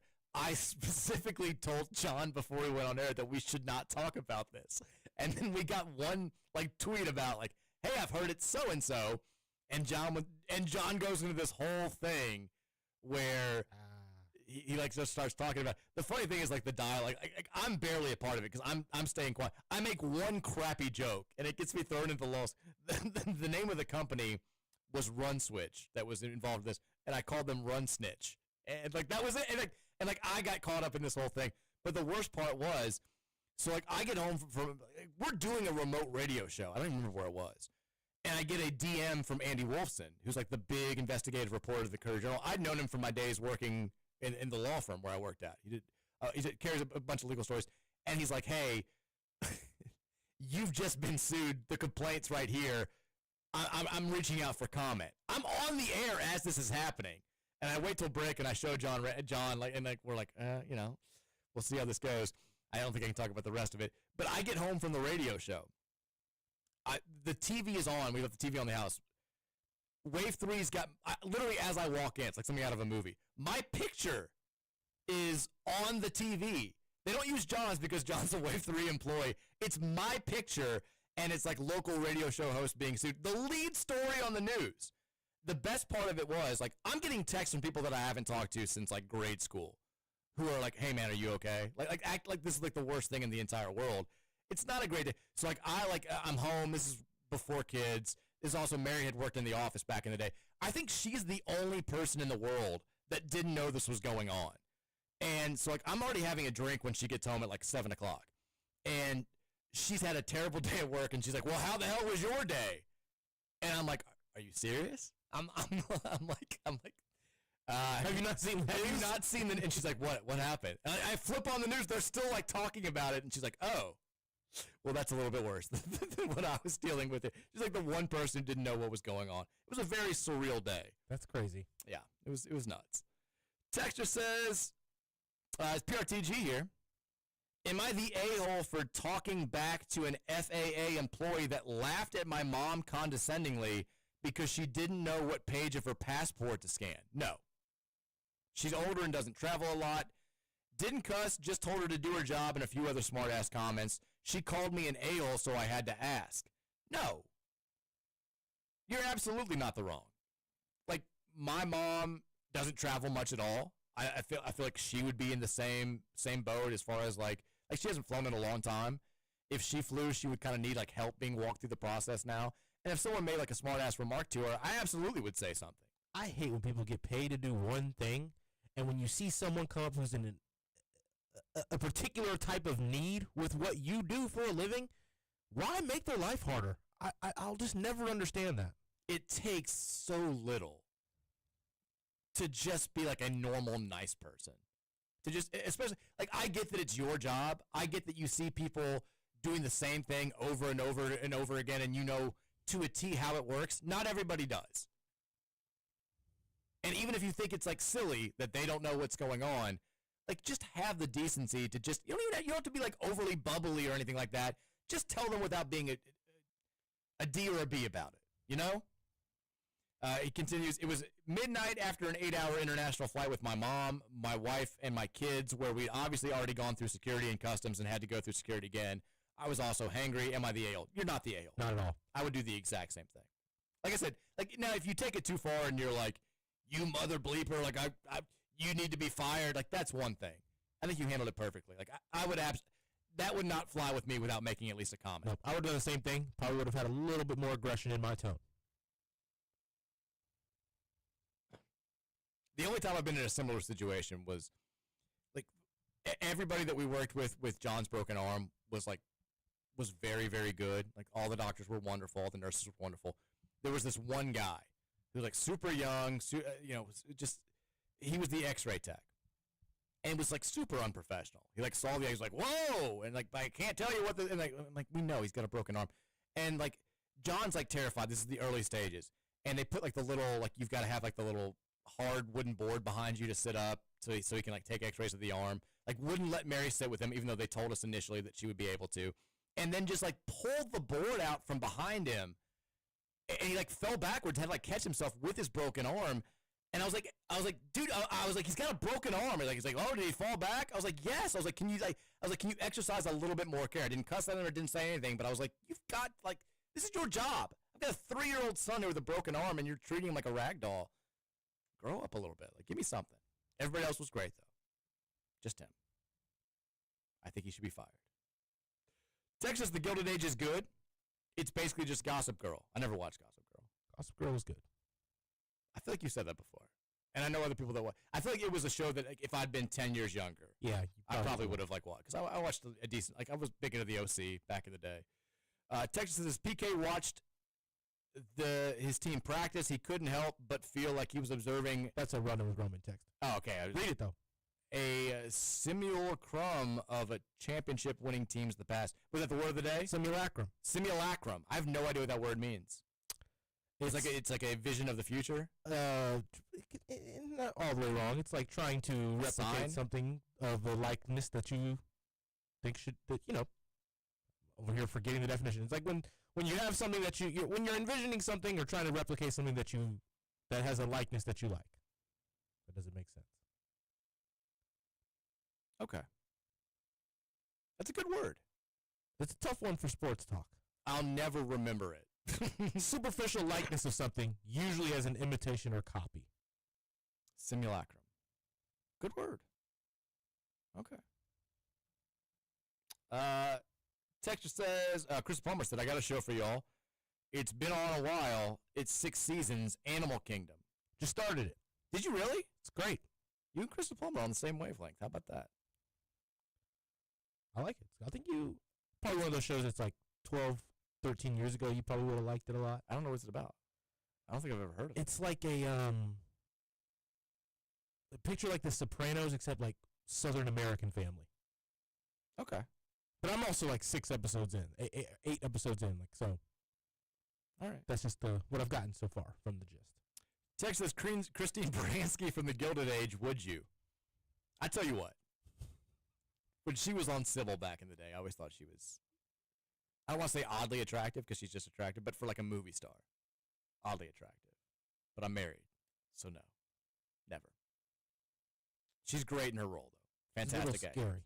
She's a little scary, the show, but she's a fantastic actress. It's a good show. I'm into it. All right, let's take a break. When we come back, it'll be the third hour of the show. Got one thing to get to. A lot of texts from you guys on the Game Day Men's Health text line. We'll get some thoughts on the night ahead in sports, and then we'll hand things off to recap with Roman. Keep it locked right here, though. Rutherford Show rolls on next here on 1450 The Big X.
don't bet your life savings on it happening.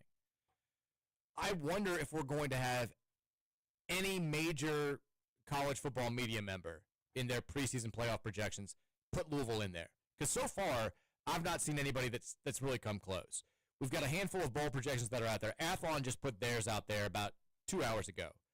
They've got Louisville playing Baylor in the Pop-Tarts Bowl, which is December 27th, Camping World Stadium in Orlando. Would be, Pop-Tarts Bowl is fun. People enjoy watching the Pop-Tarts. It's unacceptable, Mike. We're going to the playoff. The other one that I saw, CBS has Louisville playing Florida in the Duke's Mayo Bowl. I've not seen anybody put Louisville in their top 12. Now, my question for you is, before we get to kickoff in late August, do you think we see, it has to be like a major network, can't be one of these like random content, whatever, just like putting stuff out there to try to get clicks, random accounts on Twitter. Do you think we see a major college football media persona project that Louisville's going to make the playoff? I don't. I don't either. For whatever reason, I think Miami, if any second ACC team gets that shout, Mike, it's consistently going to be Miami, I think. it feels like we're fourth in the pecking order. And no one's going to project that 4 ACC teams are going to make the playoff. Everyone thinks Clemson's going to win the conference. If they don't think it's Clemson, that Miami's king of the offseason once again. And then, I get it. SMU brings a lot back from a team that played for the conference championship last year and made the college football playoff last year. So they're going to be third. We're fourth. Like, you may have some people who are like, I think they're going to finish third. I think they're going to finish. Like, nobody's saying that we're going to make the playoff. Here's, I think, the big reason why. When you think Jeff Brom, you think high-powered offense, and you think stellar quarterback play. Yeah. It's a lot easier to get behind a team that's got like a big-time top-tier quarterback and a big-time top-tier offense as a potential playoff team. Yep. Than it is like a team that you think the offense is going to be good, but it's going to be fueled by big-time top-tier running backs. Like Isaac Brown and Duke Watson, they're on everybody's list as the best or second or third best running back duo in college football. It's not as sexy as having like Carson Beck, Cam Ward, coming in to quarterback your team. If Miller Moss had, I think, more of a high-profile reputation. He's well known, but people are like, dude, he got benched at USC on an average team last year. Why is he going to come in and just set the world on fire? If he couldn't do it with Lincoln Riley, why is he going to do it with Jeff Brom? And I think that gives people pause when it comes to putting us as more than just a threat to make the college football playoff. Even though we were just a threat to make it with Tyler Shuck. I mean, we were in the discussion last year. There's no question about it. But I think people then would also say, yeah, Tyler Shuck was a NFL draft pick. He's probably going to be an NFL starting quarterback as a rookie this year. And they still lost 4 games. Why was that? Defense wasn't very good. Why are they going to be way better defensively this year? They got the same coordinator. It seems like they've got less NFL talent. Why is this team going to be markedly better than they were a year ago? When, yeah, they were in the conversation, but they didn't even finish the season ranked in the top 25. I get that. I understand it. I just don't think you're going to see anybody as good as Isaac Brown is, as good as Duke Watson is, as good as the offensive line should be, and as good as Miller Moss has the potential to be in a Jeff Brom offense. I just don't think you're going to see anybody get to the point where they're like, yeah, I think they're going to be one of the 12 best teams in college football. Well, yeah, or, yeah, I think they're going to win the conference. Based on that many potentials, you can't. When you've seen what Jennings just did and returned, and they've added weapons.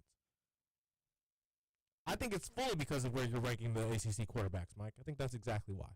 Not that I'm saying that's what you just said, but I think a main point is because of what you're going to say a Jeff Brom offense, how it succeeds. It succeeds with elite quarterback play. There's these questions about Miller Moss. There's these questions about the receivers. A lot of people think that we're just going to be a team that relies on the run game. So I can see why there's not as much hype as a lot of us feel like there should be. I would also say, I mean, my eyes were opened over the weekend. Not open, they were reopened watching the replay of that Clemson game. Because I had forgotten just how, like, a lot of the hype surrounding Clemson is about their roster retention. They won the ACC last year. They brought back their quarterback. They brought back a lot of the talent that helped make them that good last year. So they're going to be legit. Clemson wasn't that good last year. Let's just say it. We kicked the absolute crap out of them on their home field in a game that at the time it seemed like they needed to win. They made the playoff because the ACC wasn't that good. And they skirted by against a lot of just average teams. The schedule also bad. I mean, they got blown out by Georgia. They got hammered by us. They lost to South Carolina. They were not that great of a team. And then when we needed them, I mean, they flirted with disaster against Pitt. Remember when we needed them to lose that game to have a chance to play we thought at the time, if they lost that game and we beat Stanford, we had a shot to play for the conference championship. Unfortunately, we didn't beat Stanford. In hindsight, I'm glad that they won that game because that would have been very, very difficult to stomach. But, like, you look at their results last year, like closer than it should have been game against Florida State, very close game against Virginia Tech, close game against Pitt, lost to South Carolina. Yeah, they won the ACC. They won it by 3. And then that game against Texas, they lost by 2 touchdowns. It felt like Texas was the superior team the entire time. Like, people just, they've got the name recognition now. Yeah. Because they won those national titles. They play for those national championships. And so when people see, well, they won the conference last year, they were in the playoff, they're bringing back a lot, they're just going to be really good. I'm not convinced they're going to be that good. They're going to be good. It's like I said 4 years ago when I first started doing the show. They're going to be good. Always. The years of them being national title good are gone. It's over. They're on the downslope. I think they're gettable again this year for us and for multiple teams in the ACC. Would not shock me at all if they lost multiple conference games, including the one to us that Friday night. I think we're a live shot. I think we're more of a shot to win this conference than people are giving us credit for.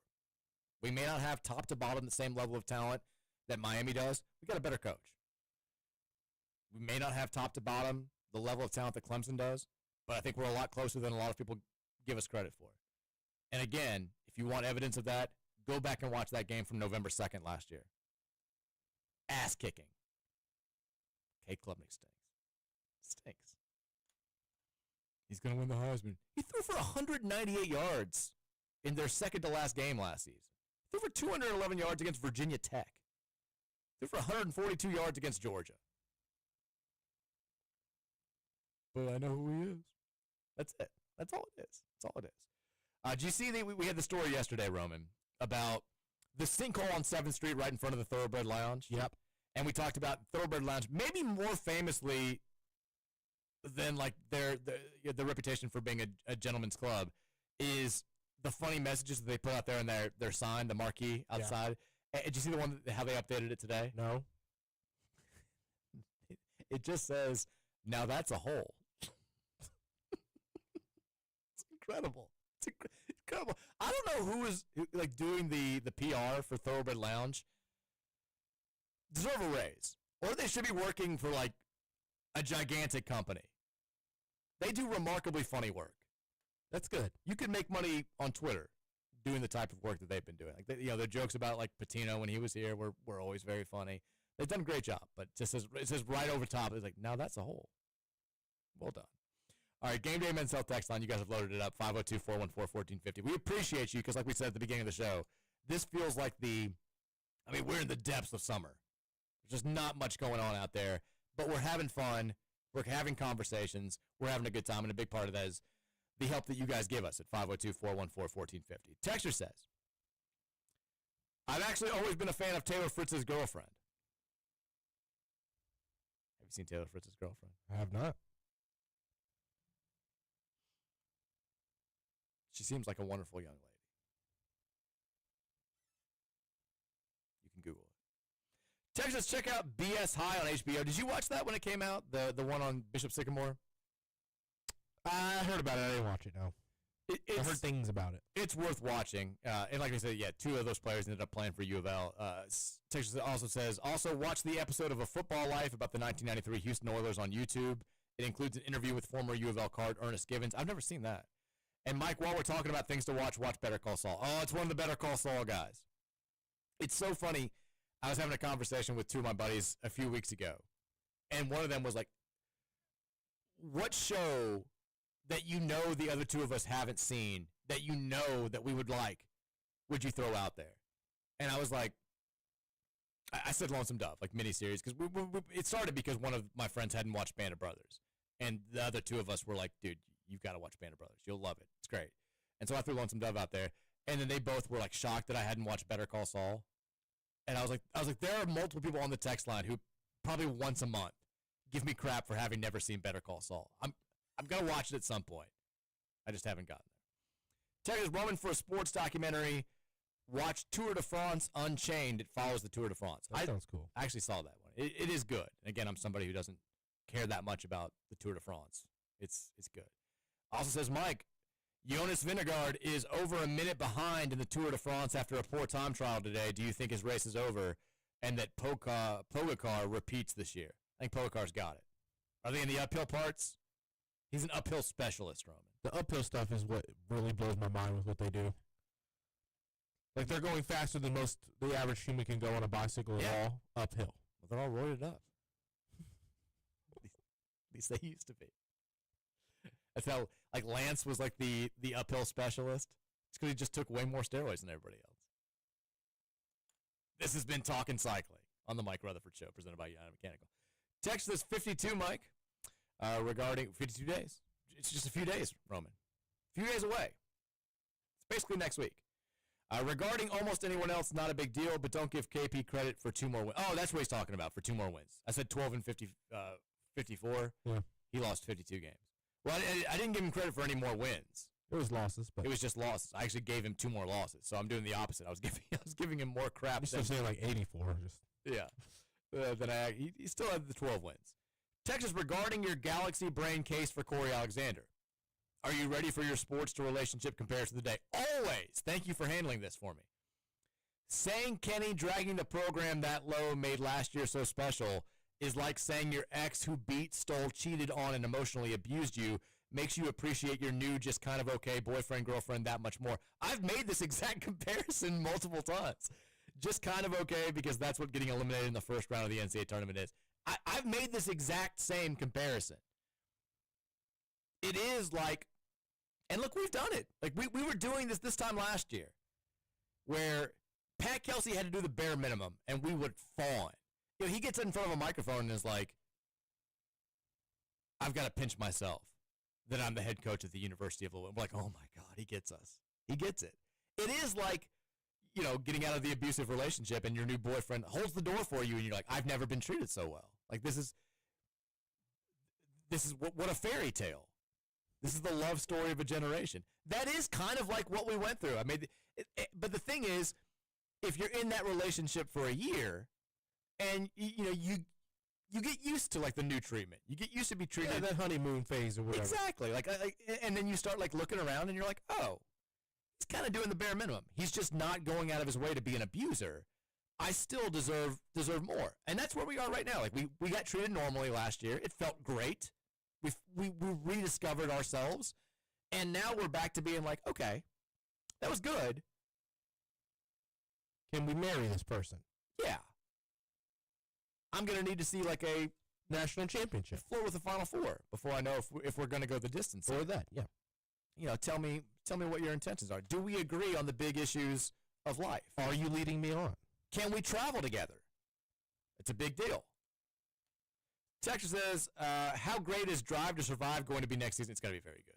We're only halfway through the year, and we already have Lewis going to Ferrari, McLaren driver battle for a title, Alpine drama with Ollie Oaks bailing and Jack Franco mismanagement, Lawson and Yuki flip 2 races in, Max to Mercedes, Hulk podium, Horner out. Yeah, there's all sorts of stuff going on. I saw Horner out today. He talked for the first time since getting ousted at Red Bull. Do you know he's married to Ginger Spice? I did not. Yeah. All sorts of stuff going on. I had no idea when I first started watching that show, and like she popped up. I'm like, is that Jerry Halliwell? And it was. Texture says, oh, that song, the title is St. Elmo's Fire. Thank you. Yeah. Texture says, Roman, are you coming to Gulf Shores? I'm trying to. Is this Stallworth? Gonna go have to play some pickup down there. That is Stallworth. Play some pickup with him down there. Get down there and start talking about regional locations in the NCAA tournament. Boom. Texas says, Chris Teacher says, I spit my Gatorade out when Roman said Fidel Castro. Take that soccer talk to Fidel. Texas says, Cuba.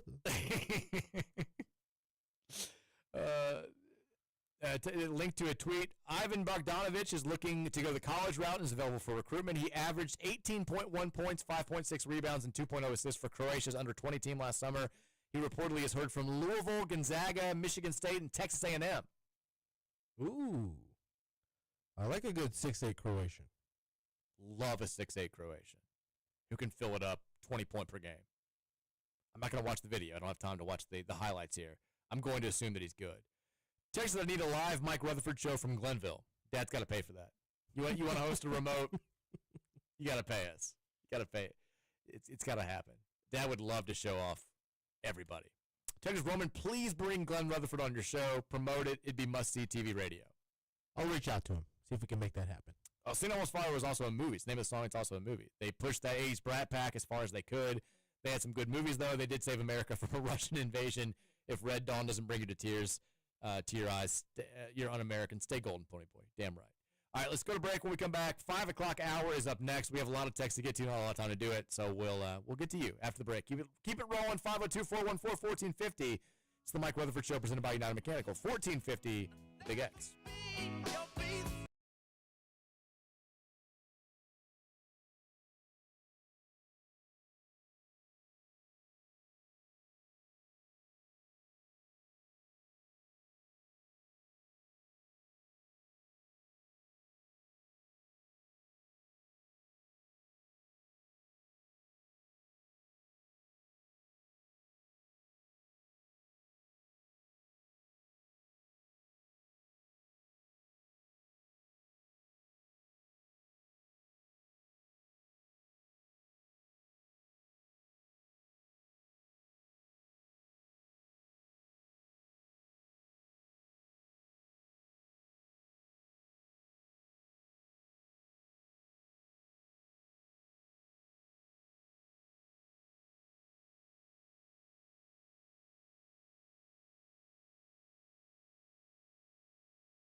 Good song. Welcome back in. It's the final segment of the Wednesday edition of the Mike Rutherford Show, presented by United Mechanical, 1450, 96.1, Big X Sports Radio. This is why this is the best radio show in the entire world. I'm biased, sure. But we start today, and there's literally nothing going on. Livy Dunn says her bid to buy Babe Ruth's old New York City apartment for $1.5 million was rejected. Yahoo Sports, 7 minutes ago. What a way to start the Got this from Facebook, Mike. What do the Babe Ruth aficionados have against Livy Dunn? I don't know why they don't want her up there. You think she's not good enough for Babe Ruth's house? I guess so. Anyway, what I was going to say, I start today talking about how there's never been a day in the calendar year of 2025 thus far where there's been less going on in the world of Cardinal athletics than right now. Like there's just nothing. It's the summer doldrums amplified by 50. And yet, we still had a very fun show. We've had a lot of fun things going on. I mean, million texts on the Game Day Men's Health text line. Just always find a way. There's always fun. The listeners help us out. We have the best listeners in the entire world. They're always willing to. You ask one thing, you ask for an inch, they give you a mile. We get so many texts that I don't know if we're gonna have time to get through them over the next 25 minutes. But we're gonna do our damnedest because it's your show as well. 502-414-1450 is the Game Day Men's Health text line. Game Day Men's Health, redefining men's wellness. No shortcuts, just results. Testosterone, peptides, weight loss, and sexual performance therapy. Visit GameDayMen'sHealth.com to see how they're defining a new era in men's health. Ready to get to these texts? Always. Texter says, oh, it's the Riddler. Lorenzo Malden was correct. Look at this. Riddler can't get us. Some hints that were sort of missed. Lozo moved a lot as a child in foster care, changing his roots off the screen. He notably was hit while driving a moped. It was a moped, thank you. And later went on the Jim Rome show and detailed his upbringing. He indicated after the accident that he had no family to call and only had the coaching staff to reach out to. The whisper and echo and start and end was low and Oz backwards. I got the low part. I did not get the Oz part. Riddler, well done. That was a good riddle. But not good enough to outsmart us. Did you ever meet Lorenzo? Yes. Very good guy. That yes sounded like we partied. No. He's a little bit too much of an age gap there for that to happen. But I did meet him multiple times. Very good kid. Very happy that he had the success that he did. You also thought he played basketball. For a second. It's okay. Thought that name was seeing a basketball player there. Texas, hey, Mike. I finished my first season with U of L in college football 2026. I won the Heisman in my first season, and I want to hear your 10 guesses on who you think I won it with. I bet you won't get it. Oh, God. I mean, if it's 10 guesses, then I'm assuming it's somebody that we would just never think of.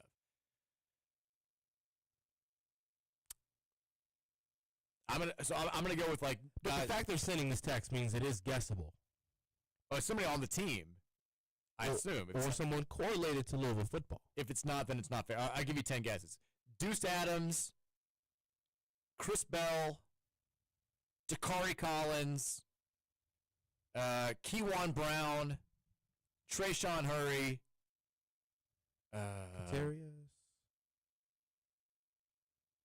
Nate Kariski, Jaleel Skinner, Brady Allen, Antonio Meeks. Oh, wait, it has to be a little Jamaris Wild. because it's their first season. Yeah, those are my 10 guesses right there. Let me know if I got it. Texture says Miller Tile here. What's up, Miller Tile? I'll guess Katarius Hicks. Okay. What are your thoughts on Christian Horner being relieved of duties as CEO and team principal of Red Bull? Apparently, he's still going to be a part of Red Bull, but was pulled from operational duties. I'm kind of surprised that he survived as long as he did when the whole, like, texting, sort of sexting subordinates thing came out. Isn't he married? Isn't he married? Yeah, it said he's married to Ginger That's Spice. right. Yeah. Spice Girl. I also think that if he had maintained a better relationship with Max, that none of this would have mattered. I mean, Probably right. Max clearly has issues with Horner, and so much so that he's entertaining the idea of leaving Red Bull. If that wasn't, like, this is what forced the issue. I feel like this became a Max Verstappen, like, it's me or him type deal. And, of course, you're going with him. He's maybe the greatest driver of all time. No brainer. Texture says, I think putting KP in the Elite School tournament is unfair. read that one. That's the one you read. Texas, I despise Corey Alexander, but as long as Kenny Payne is collecting a check from U of L, he'll get my vote in the Elite School person tournament. Once the checks stop, I will stop voting for him. Let me get an update on the vote there. What's it at? Still, same margin is about 55 and 45? No, 53% to 47%. Last time as we updated, it's still a close margin. Could be definitely made up over the next 16, 17 hours, but it's wide enough that it's not like a couple of votes here and there. Texas, I picked Kenny Payne for making more money than Pat Kelsey, and yes, he needs to get on his knees and apologize. This is from the guy formerly known as Little Dumper. Thanks for your text, Little Dumper. Texas, weird question. Oh, this is Little Dumper. He does his weird question of the day. Smash, marry, kill, Roman, Trevor, John Ramsey, Roman, vice versa, replace you with Mike. Come on. I'm killing Trevor. I'm marrying Roman. Smashing John. What a terrible question. Yeah, it's kind of, you've got to go that route. What a terrible question to make me ask. By the way, Trevor did text in during the show. I don't trust John Ramsey. You don't even know who John Ramsey is. You keep thinking it's John Spears. Trevor texted in when I was talking about like Lamar Jackson telling a lie about how like he kept saying, yeah, I got 2 more years here during his junior season. He's like, the Lamar Jackson thing was a good lie. Like when you used to tell me that I would find love. The first 2 years of the show, I claimed that they were the years that Trevor would find love. And, I mean, Trevor, you got to do some of the legwork yourself. I did all I could. The only thing you did was flirt with a Taco Bell fast food person who ended up being a man when you finally saw them, which was one of the greatest moments of the show. I feel like that's partially a bit. What do you mean? Trev's love life while he was the producer on the show. You don't want to put any effort into it. Well, that's not what I hear. What do you mean?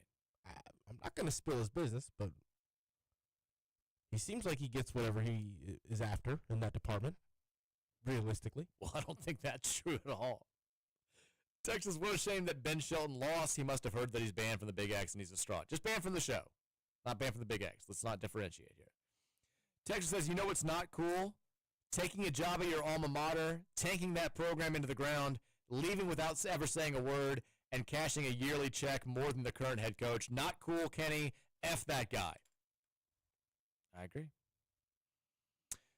Texas says, can the Belvedere boys tell me why the Reds are actually going to be okay? They're not going to be okay. Also, besides Belvedere, Clev Lubin is a beast. I've got inside info that he'll get 10 sacks inside of a video game. Red stink. I want to stop calling him Kenny. What are you going to call him? Kenneth. Oh. Kenneth Payne. A lot of people on the website call him the WOAT, worst of all time. I like that. Yeah, that's how he's referred to. It's like when Steve Cragthorpe was here, he was always referred to as HWSNN or whatever. It's he who shall not be named. Texture says, Roman, it's not about skinny Superman. It's because the producer of the movie called Superman an immigrant. Well, he is an alien. He is. He's not. You trying to tell me Superman wasn't born in Dubuque?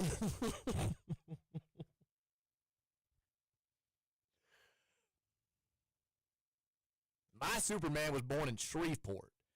Texture says, the backlash isn't about skinny Superman. It's about Superman not being an immigrant / illegal alien, which he kind of is. Also, if you got jacked in a short amount of time to play Superman, you'd probably stop working out and eating nonstop once filming wrapped. That's true.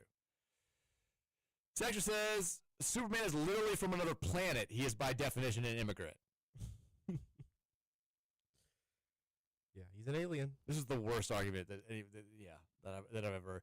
If you check out that Superman beach picture again, he may not be real muscly, but he definitely has hit up Game Day Men's Health. I've heard this is the one thing that I'd heard where people are like, "Man, it's a cold day on the beach. That bulge is out of control." Is bulge more important than brawn when it comes to Superman? Classic discussion during the last 15 minutes of a Rutherford show. Texture says, 2 UK legends share your birthday today. Danny Sennard and Mark Stoops. Oh, God. Poor Dan. Texture says, conservator said that Superman's an immigrant. He's an alien from a different planet from crying out loud. Texture says, Mike, you and Trevor answered this, but I'd like to hear your answer again. Mike, but especially Roman's answer. Who in college football with U of L's basketball program all-time parallel to, and who would U of L's college football parallel to in basketball? I do remember this question. Like, who's our twin in football for our basketball program, and who's our twin in basketball for our football program? Who's our twin for our basketball program? Who do you think is the football equal to U of L men's basketball? That's a great question. Florida State? Okay. I feel like, well, I mean, not really. Like, if you just look at Florida State last year and you look at the KP era, it's not. Yeah, that happened. But I think that I feel like I said Florida. Maybe Florida, maybe Auburn. I can't remember which one it was. It was one of those two. Who would you say I think the more interesting question is who our basketball equivalent is to the football program.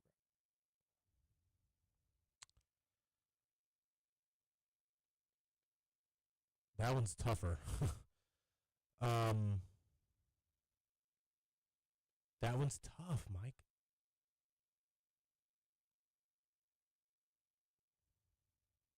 I feel like I think I said like Oklahoma State. Something like that.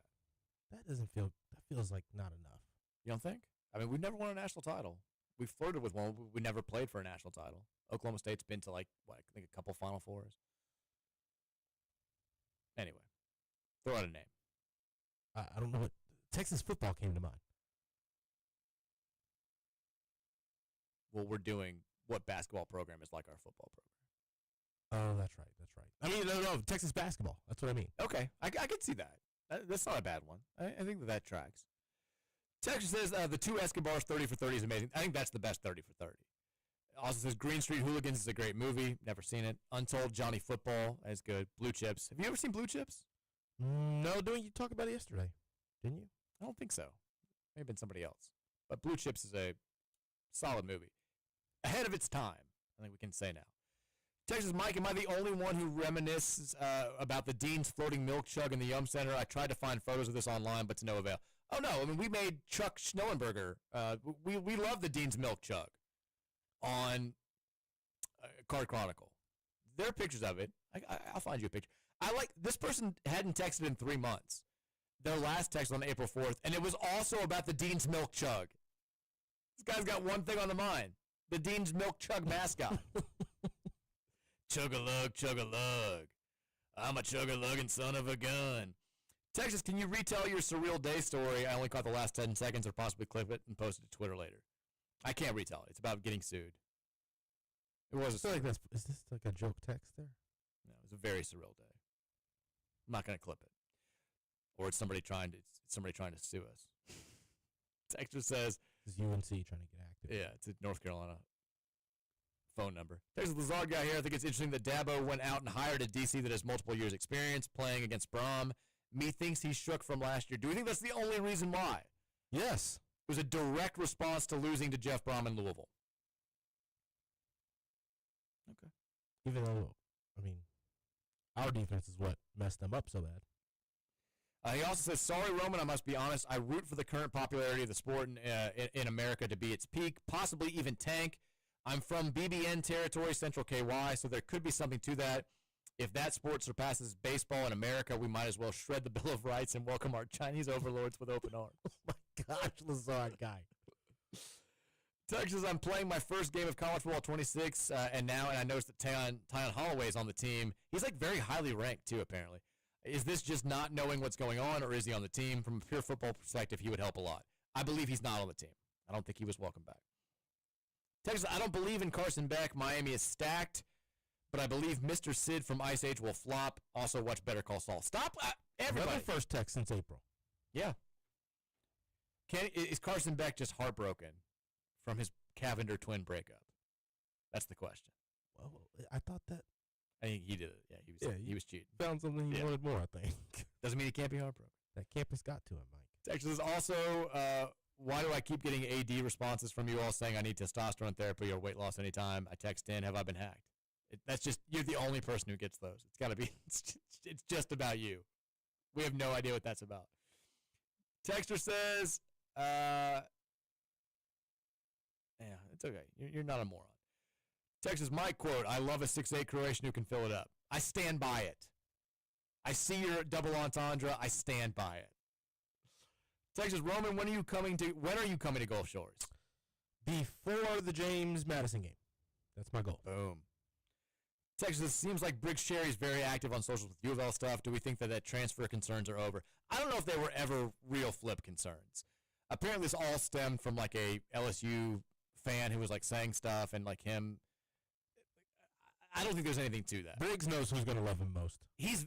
And Texas right. Like he is very active about like tweeting about U of L and hype. Like whenever we get a commit, he quotes it. Yeah, usually he's very excited. He seems to be all in. Now he wouldn't be the first person to have this like social media persona, and then eventually like decommit or go somewhere else. But it's better than if he were like just dead silent right now. Well, also, couldn't some school just like be like, "Hey, we'll give you $2 million"? He could be like, "All right, here I come." Texas says, I'm impressed. I did name him. He gave me 10 chances. I named him.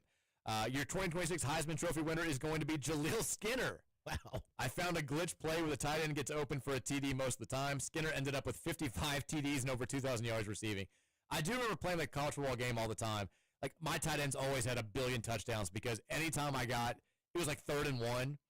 If you went goal line and ran a play action and, like, you changed the tight end's route to, like, run a, like, in route, a takeoff, or, like, just, like, straight up route, like, he was wide open, like, every single time. So my tight ends always had, like, a billion receiving yards and touchdowns.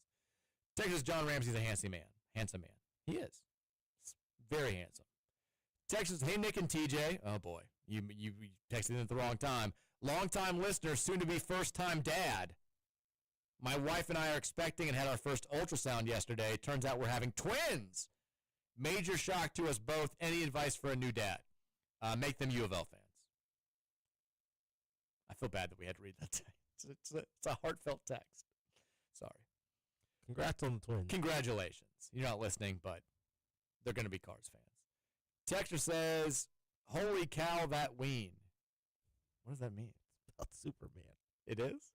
Oh, about the guy, the bulge. Texter says, bulge is more important to Superman. He's got to make them fear him in the streets and in the sheets. This is wonderful. I love that there for you. I love that this is where the show. Oh, is that what happened? Texas says Oregon is my choice for football twin. Like Oregon basketball. Now Oregon has what they did technically win the very first NCAA tournament, so they've got a national championship. We don't have that in football. I think that. Other than that, it's not a terrible comparison. That's all they've got, though? Well, they went to the Final Four, what, in 2017? They won our region, actually, the last time we won a game of the tournament. Who was on that team? Taco Fall? No. He didn't play at Oregon. He was South Florida. He played at UCF. Who was on that team? The Oregon 2017 team. Let me think. I can name. It was the flopping dude, the enforcer. No. That was a few. They lost a dude. Who's the dude that I'm thinking of that everybody hates in the NBA? Dylan Brooks. Oh, okay. But he was not on that team. I think he graduated either the year before or 2 years before. For the team that made the Final Four, they didn't have a ton of stars. No, he was on that team. I take it back. Dylan Brooks was on that team. Dylan Ennis was on it. Jordan Bell. Peyton Pritchard. That's who. I knew there was Peyton somebody. Pritchard is the big one. That's the big one, yeah. And Jordan Bell, right? Jordan Bell was on that team. He was the star. They got seeded as a 3. I thought he would be better in the NBA. Chris Boucher got hurt in the Pac-12 tournament. I still think like it was one of those deals where the committee got lazy, and they already had the bracket set, and they had to reflect. Everyone thought that they were done when Boucher got hurt, and I think that they just flipped us and them because I think they were going to be the 2, we were going to be the 3, and they just flipped us and made us a 2 seed because no one thought we were going to be a 2 seed that year. The rare NCAA tournament committee like gives us a better draw, and then we didn't take advantage because we had to play Red Hot Michigan in the second round. But that Oregon team was legit, and they got 4 NBA players on that team. They damn near they should have beaten Carolina in that Final Four game. They had a very, very 5 good NBA chance players on this team. Jeez. to beat that team, and then Carolina ended up beating Gonzaga. Forget about Tyler Dorsey. Texter says he needed to wear skates. Go full stop, idiot. It's the guy who always texted in that Kenny Payne needed to come out wearing a cape and skates. Texas Oklahoma basketball equals Louisville football. They made what, like 3, 4 Final Fours. Yeah, it's not a bad comparison. It's not bad either. No, that's not bad at all. Probably better than mine. Texas unguarded is the best 30 for 30. That's a good one too. Texas Dabo knows who the new ACC alpha dog is. You're damn right. Texas, with you guys reminding me of football being 52 days away, what are the chances of going over the schedule with win-losses? We'll do it. We'll just do it closer to the start of the season. I think Roman already did it like 3 months ago. I did it a couple days ago. Oh, you did it again? 10-2, Mike. I know you did it when the schedule came out. You said 10-2. I like to wait until we get to the week before the season starts, and then we'll do our official game by game predictions. You can do it now, but then you have the right to change. We'll do it. We'll do our official ones when we get closer to the season. Texas, my tight ends always have $1 billion receiving. Mike Rutherford, July 9th, 2025. I mean, I said yards. You can't just cut it off there. You're trying too hard to make that one work. Texas, I get testosterone text replies too. I know, you all do. I'm just making that one guy feel bad. Texas, Oregon football is our basketball equivalent. Oregon football's never won a national title. Really? No. They've played. They got beat by Auburn in that. They played they were a Final Four team like 3 out of 4 years or something, weren't they? Yeah, but they've never won the whole thing. So I don't like that comparison. Yeah, I didn't realize. I thought they did. No. What's the team? It's just. I mean, they're exciting. We have the Doctors of Dunk, but we've won 3 national titles, and they've won none. So I can't get on board with that. Texas, Florida State for basketball is my equivalent, and Purdue for football is my pick. Like Florida State basketball is our football team. No. And I don't hate it. It's not that bad. Purdue. Or is that what I said? No, I meant Florida State football. Yeah, like you said basketball. Florida State football is like basketball. Texas says, my wife went to Oklahoma State when we were dating, and I was explaining the dynamic and history between Louisville and Kentucky, at least basketball-wise. She was like, that's like OSU and OU football-wise. It's not perfect, but there's some annoying similarities. I can see it a little bit. That's Parksy Boy, not Parksy Baby. Texas says we're 10-2, maxing out at 11-1 with SMU being the only loss. Okay. Texas Oregon was the overall 3 seed in the Kansas City. Oh, this is our guy Stallworth. He's going into it. Louisville was the weakest 2 seed. We drew Ray Harper. Yeah, this was. I'm telling you, they just flipped our seeds when Boucher got hurt in the Pac-12 tournament because they didn't want to redo the bracket because they're lazy. Insanely lazy. Texas says, oh, sorry, with the Oregon, I thought that they actually had won a few national titles. L-ball knowledge. It's okay. I thought they won one. They've played for, 2 or 3? And they were kind of all in the same kind of span, I thought, too. Yeah, they 2010. Mariota lost one, didn't he? Yes. And then, they had the game against Auburn with the Michael Dyer. Was his knee actually down? And Michael Dyer ended up playing for us.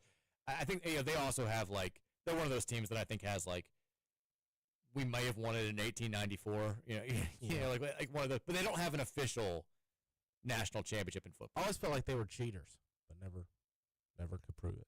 Well, you don't have to cheat when you've got that Nike money fueling your entire program. There's no gigantic game tonight to keep an eye on. There's some ESPN baseball. We've got a little bit of what is this, MLS? Is this the U.S. Open Cup or whatever it is? Game of the night in baseball, though, at least when it comes to TV. Mets-Orioles, 7 o'clock first pitch. Roman, who you got? Give me the Mets. Meet the Mets. Wait, Mike, that's postponed. Oh, well, never mind. It's not on TV then. Okay. Prime Video, Mariners, Yankees, 7:05. Who's pitching for the Yanks? Cam Schlittler. Yeah. Schlittler. Say that right. Give me the Mariners. Boom. Almost said Schindler there. Road victory. And then do the Reds snap out of it. It's Dan Snard's birthday. They got Andrew Abbott on the hill. They're facing Alcantara, who's got a 7.01 ERA. Do they finally break the trend and keep their streak of being the only unswept team in Major League Baseball alive? Yes. Surely to God they get it done tonight. If they don't, my God, I'm done. I'm already done. I hate this team. We ended an overwhelmingly positive show on that note. That's okay. Happy birthday to Dan. Roman, recap with Roman is up next. Keep it locked right here. I'm back tomorrow at 2:30. We'll talk to you then. Go Cards. Go Cards. The Mike Rutherford Show was brought to you by United Mechanical. John Burke's United Mechanical is your trusted